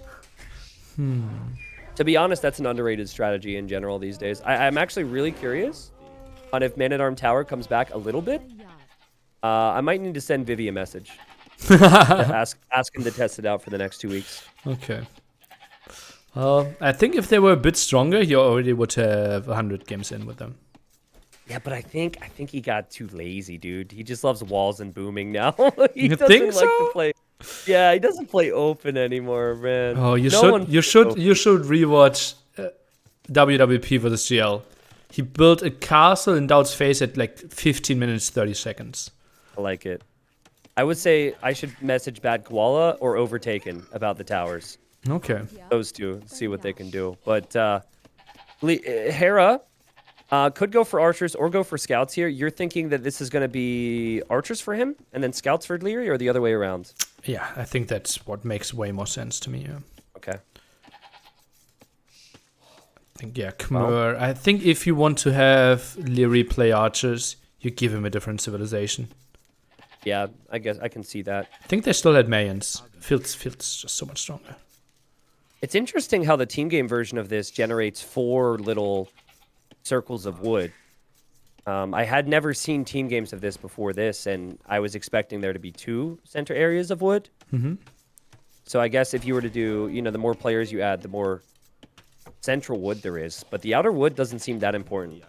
Yeah. People actually all exclusively went for the small wood lines close to them in the 4v4 that we had, which was one of the best games of the tournament. And also, Haboob will be part of the Battle of Africa in June. So 3v3 will be seen on this map. Yeah, I guess we'll keep an eye out and see how things play out there. Pop And we have a mill for 17 Leary. by Hera. Like Pop 17 is what he will play. Pop 18 as an opening. Yeah, very similar here for Leary. I feel like this type of build order is almost a must. I think we'll see that for everyone, actually. I'm very happy to see this. Everyone Pop 18. Bap. Yep. Bap. Only one red player a bit late. Tato was missing a building! No way! He had the resources. I hate it when that happens. Oh, he didn't make the mill. There's too much food. He thought he was good. Game 5. Nilly, you know whose fault this is? Doubts. No, this is, well, maybe. But this is your fault because you made a joke earlier about Tato in deciding games. It's not a decider, but it is a game 5. How dare you? Oh, yeah. Oh, well, deciding game 4 AM and for Suomi. Difference for $400 for AM and Suomi. I wouldn't want to tell my teammate what just happened, but I think that needs to be communicated, and Jordan needs to know that he needs to be more passive now. 100%. And he needs to stay at home. I mean, for 2 reasons. First off, you need to be passive because you're even with your guy, and the other guy is going to be a bit faster than Tato, but not only faster due to the late uptime, but due to the fact that Leary can make a stable right away. And now they're feudal age, and Tato's barracks will be delayed a bit as well. Oh, actually not. They wanted to block it there, but now Camel Scout gets stronger, and Tato can't really defend himself that easily. It must be really confused. I would be really confused if I were Hera or Leary. Like, why is he not up yet? Well, it's Pop 18, right? You could just expect, okay, he played Pop 19. It's not the craziest thing ever. Nah. Nah, it's Pop 18 is so standard. You would be, wall in. Wall in. This doesn't necessarily mean good things. The camel, though, is distracted. It could mean good things, and Tato's going to turn around. He's going to get the extra attack. He can fight this back. And yeah, well played, Tato. He'll get a stable up. Oh, let's see. He still needs to squeeze out of there. Nice move, nice save. Gets the camel. I bet you Hera's going to tell Leary to look for her. She goes underneath the TC. Oh, yeah. Leary comes back. And we'll now focus on the archer player, Jordan. Jordan, 2 ranges. which is fine. He's not producing out of the second one yet, so I'm going to be picky with him there. But Hera only on one range, just now getting the second range. Yeah. So what I really want to see from Jordan, and what I think he was lacking in the last games, he stayed on 2 archer ranges for too long. Till like mid castle age. And he had like queues of 8 archers in there. So 3rd archer range, the latest on the way to castle age, please, this game, Jordan. Man, I love how Leary is playing recklessly and running forward and just housing at home. It's so good. Like, you want to make this game messy. You want to be aggressive. Your Khmer hopping in and out of houses is a fantastic little bonus to have here, and he's going to make use of it. All the other players have to wall up. But Jordan has done so quite nicely, as has Tato. And Tato's obviously got to catch up. Jordan. Oh, wow, that's walled. Yep. Next to the blacksmith. Blacksmith? Interesting territory there, right? By the blacksmith? Nothing really there, but still real estate. Tato did get forging for free. Military count is even now. And Hera, double ranges, just now getting fletching. No fletching for Jordan yet. A lot of this pressure heading over towards AM, but it definitely feels like we are going to see Hera join up with Leary here and turn around to fight this. Still no fletching for Jordan. This is very late. He also moved out earlier in the day without fletching. Do you remember that? Yeah. It's still painful. And I think now Hera could maybe even consider taking this fight. 7 scouts from the top for Leary. I don't understand. I do not understand. He must think he has it right now. He's still avoiding the fight. Now he gets fletching. So he knew he was trying to buy time. He kept the opponent honest. Now the gate behind makes lots of sense. Really good play then. Having that layer of wall is actually going to be huge for him. Obviously, the units can turn around the other way. But fast up times here. Very intense stuff. Again, if Aftermath wins, they tie for first. Suomi. And Leary probably saying, I don't see Tato right now. And if he sees Tato, I think he's going to tell Hera they need to pounce on Jordan, and Jordan's going to need to run. And Jordan's going to run. This is good. Those walls are going to be so helpful. Unless Leary can get through. I don't know about this, Nilly. Should he stay here? Should he leave? Town center, 9 villagers inside. I don't think you should have stayed there. Yeah.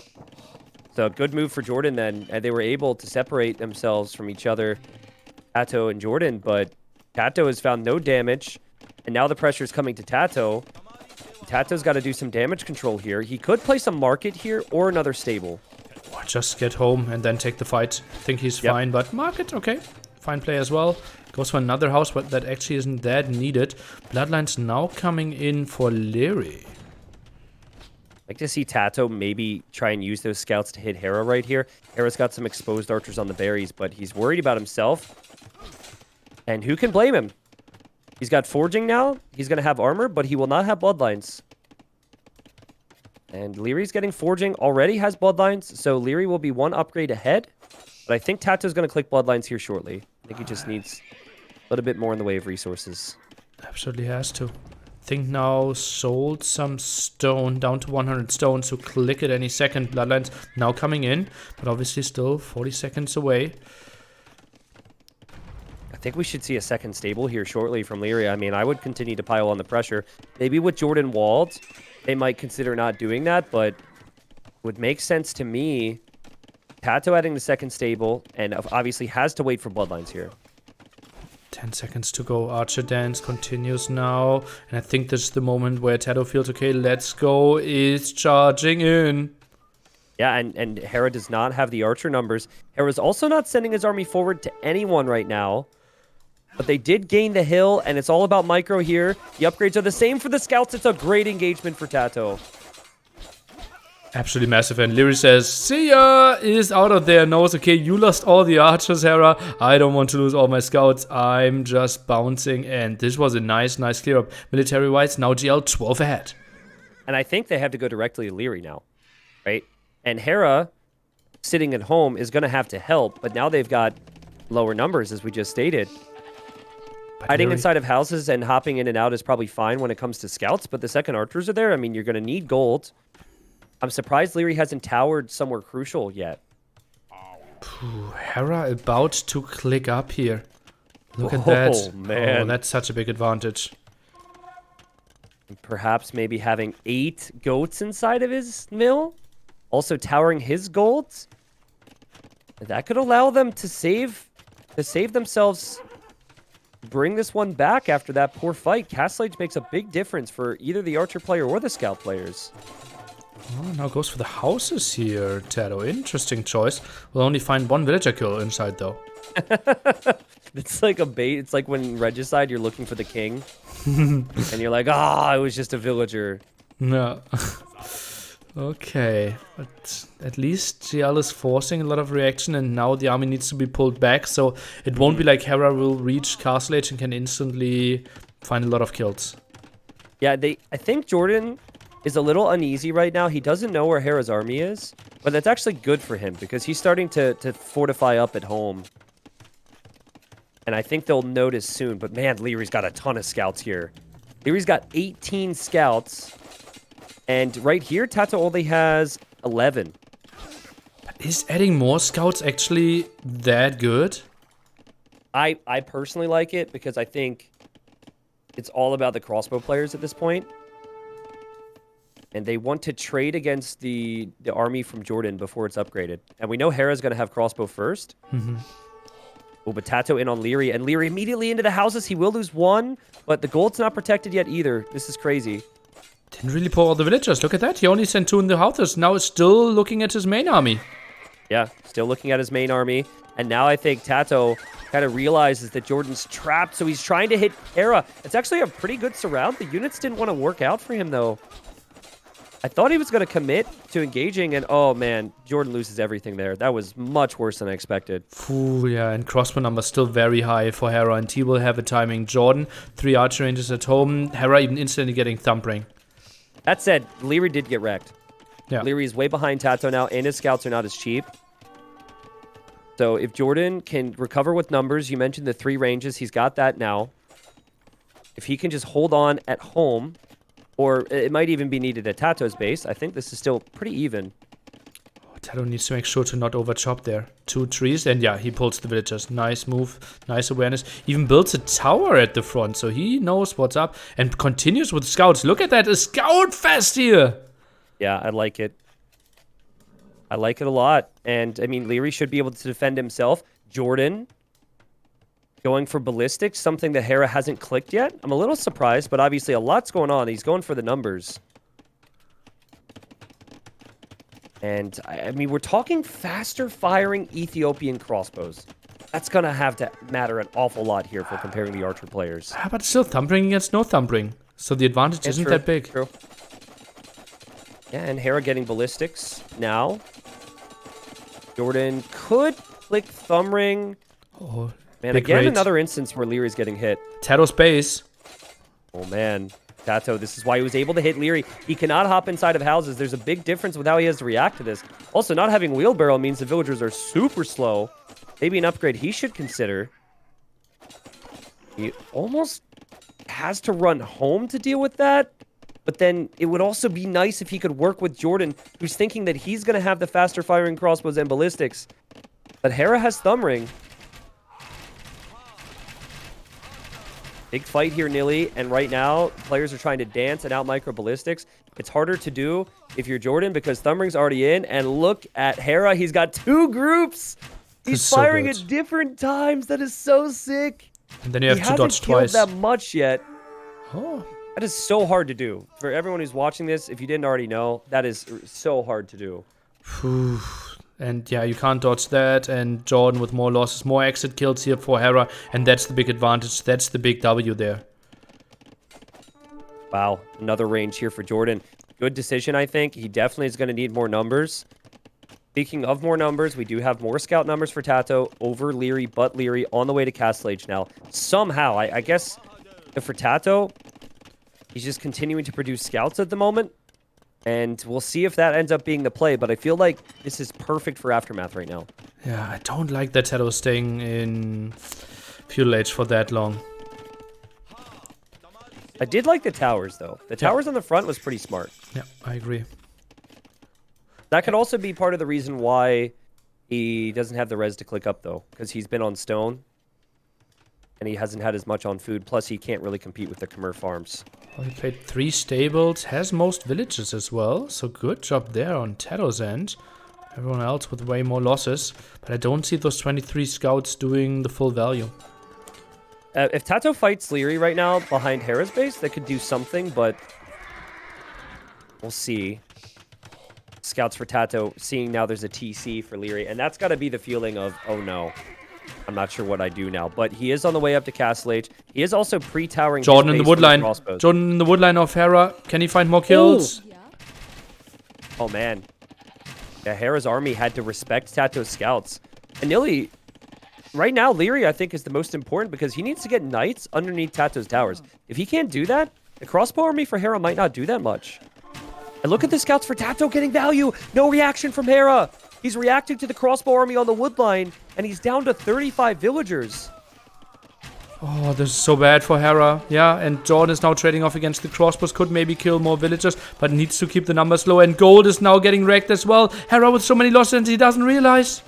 Well, he is also underneath the tower, Tato's base. Tato did get the other tower up, but I think if you take out the crossbow numbers, Jordan's going to be in a position to make more. Hera still no reaction. It's been a minute now. No reaction on this gold. He finds so many kills against Tato though. Oh man, as the villagers are dying, I don't know if anyone else can hear this or if it's just me, but I could hear like the noise from Finland just getting louder, you know? Just like, rah, rah, let's go. I could hear Zupi screaming. It sounds like Zupi. I'm sure he's jumping up and down, going crazy. Oh. Hera down to 28 villagers, 10 in the queue now. And GL is actually over 20 villagers ahead. GL needs to hold for 3-4 minutes. I'm not sure if they can do it, but if they can, the economy looks so good. Hera will lose his entire woodline here. Upgrades come in for Tato. He gets the free attack upgrades. Hera will lose most of his woodline, excuse me. Nice house wall. It's now on Jordan and Tato to just hold, as you said. And maybe it's not 3 minutes. Maybe now it's just 1 minute. And I think they can take this game. What crazy raids towards Hera. And that was like fights at 4 different angles for Hera. And he missed one of them. Yeah, I mean, you can understand it. He still has a big mass that needs to be dealt with. And Jordan, units just got into his gold that he's got to deal with. His woodline's now being hit, so it's his turn to not react. And double, he does obviously react. Hera double army at the gold and the woodline. Jordan needs to send his army back. This reminds me of Licks earlier. Jordan will be off of gold. Jordan might not be able to make more crossbows. And Leary's got so many knights. He's got 15 knights. Tato's only got 3. How?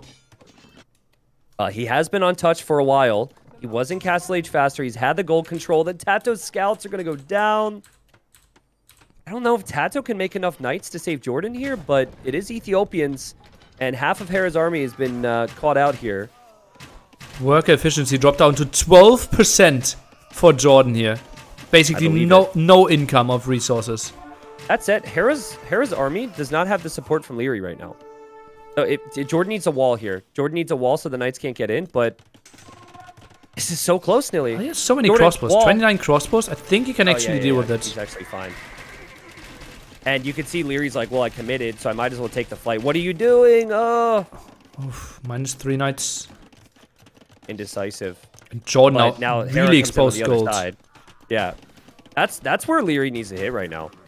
But obviously hitting the army is huge as well, and here they go. Tato is not here right now. He's got army. He's not here. This is just going to hurt Jordan so much. But he still could lose 15 villagers and be even with Hera. Oh, not sure if he will realize, though. I think he's feeling like, oh god, I have so many big losses, and they might not know how much damage Tato really did at the same time. Also, Hera's army number is consistently insane at 37.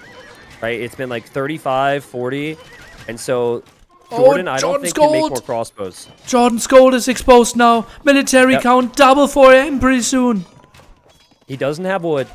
He doesn't have gold. And he does not have the knight support he needs from Tato. I think Aftermath can close it out from here. Like, this is the point where Jordan's ranges should be completely idle.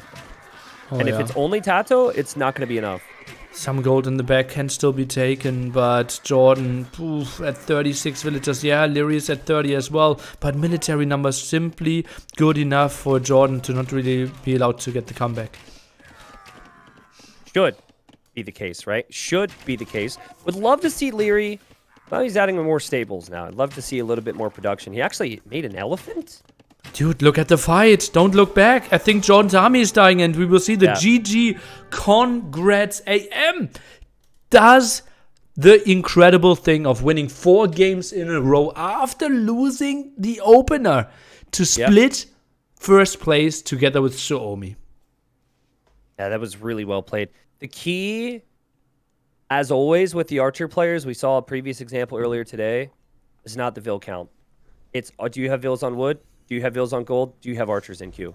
Highly recommend people watch back the WWP Baguettes lowland game. It was a 2v2 there. 2v2s can produce some incredible moments, and it was so well played from Hera. After his losses, it really felt bad, but he traded a lot of military away to kill villagers, and Hera's army just kept doing work. I think the difference here, you got to look back to Tato's start a little bit, right? Like Magyars typically are head-to-head with Khmer, if not better than Khmer, at the start. Tato could, in theory, have had a few more scouts earlier. They could have done more damage with their civilizations, which we feel, I think, even still are the better civilizations. Tato's going to be kicking himself for that. They recovered nicely, but Leary played so good to be able to get up to Castle Age. Hera played so good with his Archer Micro. And that one fight, like, honestly, was the micro movement of the game, where he was chasing Jordan, and he's got one control group patrol, another control group patrol, and just flawless unit control there from Hera. And, well, some steps have to be done at GL's place for Terra Nova Duo and for Boa to still stay hyper competitive and to contest place number 1, because right now AM looks like the big favorites. AM's definitely the big favorite, and then GamerLegion's the other team. Well, okay, so AM's the big favorites, but you have to remember that Suomi beat Aftermath in their set. I know they're tied for first, but Suomi, in my opinion, based on the sets, was the number 1 team in this 5-day event, right? They didn't lose a single set in a single series. So they did win as many games. I would agree that Aftermath is the favorite in Battle of Africa when it comes up in June. However, I think when Viper comes in for GamerLegion, they should be looking a bit better.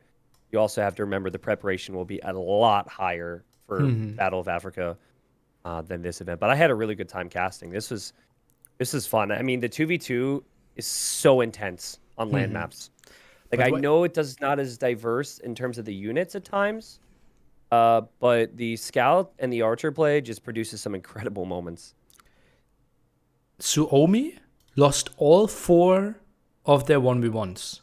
So in team games, their stats are 13-3. Yeah. Against the best in the world. That's ridiculous. And I think something that Suomi might have benefited from a little bit too, and I don't know where they place their civs, but I think they do benefit a bit more than Aftermath with using the newer civilizations. For Aftermath, it's always like, you kind of know what they're going to do. Are they going to be able to outplay you? And this is a good example of it. Hera probably would have done even better if he had another civ going archers. You know? But, you know, maybe having all those sheep inside of the mill had an effect on Hera's food eco, which led to the faster Castle Age. And it's hard to judge those things right now. Maybe in a few months we'll know. Will be some interesting month ahead of us for sure. But yeah, man. Well, thanks for having me yesterday and today. It was lovely. Really enjoyed casting. They were great games. Thanks for putting it on. Obviously, thanks to GamerLegion, Microsoft, and everyone involved. And I'm gonna call it quits for here, and we'll talk soon about everything else that's to come, I'm sure. Indeed. See ya. All right, man. See ya.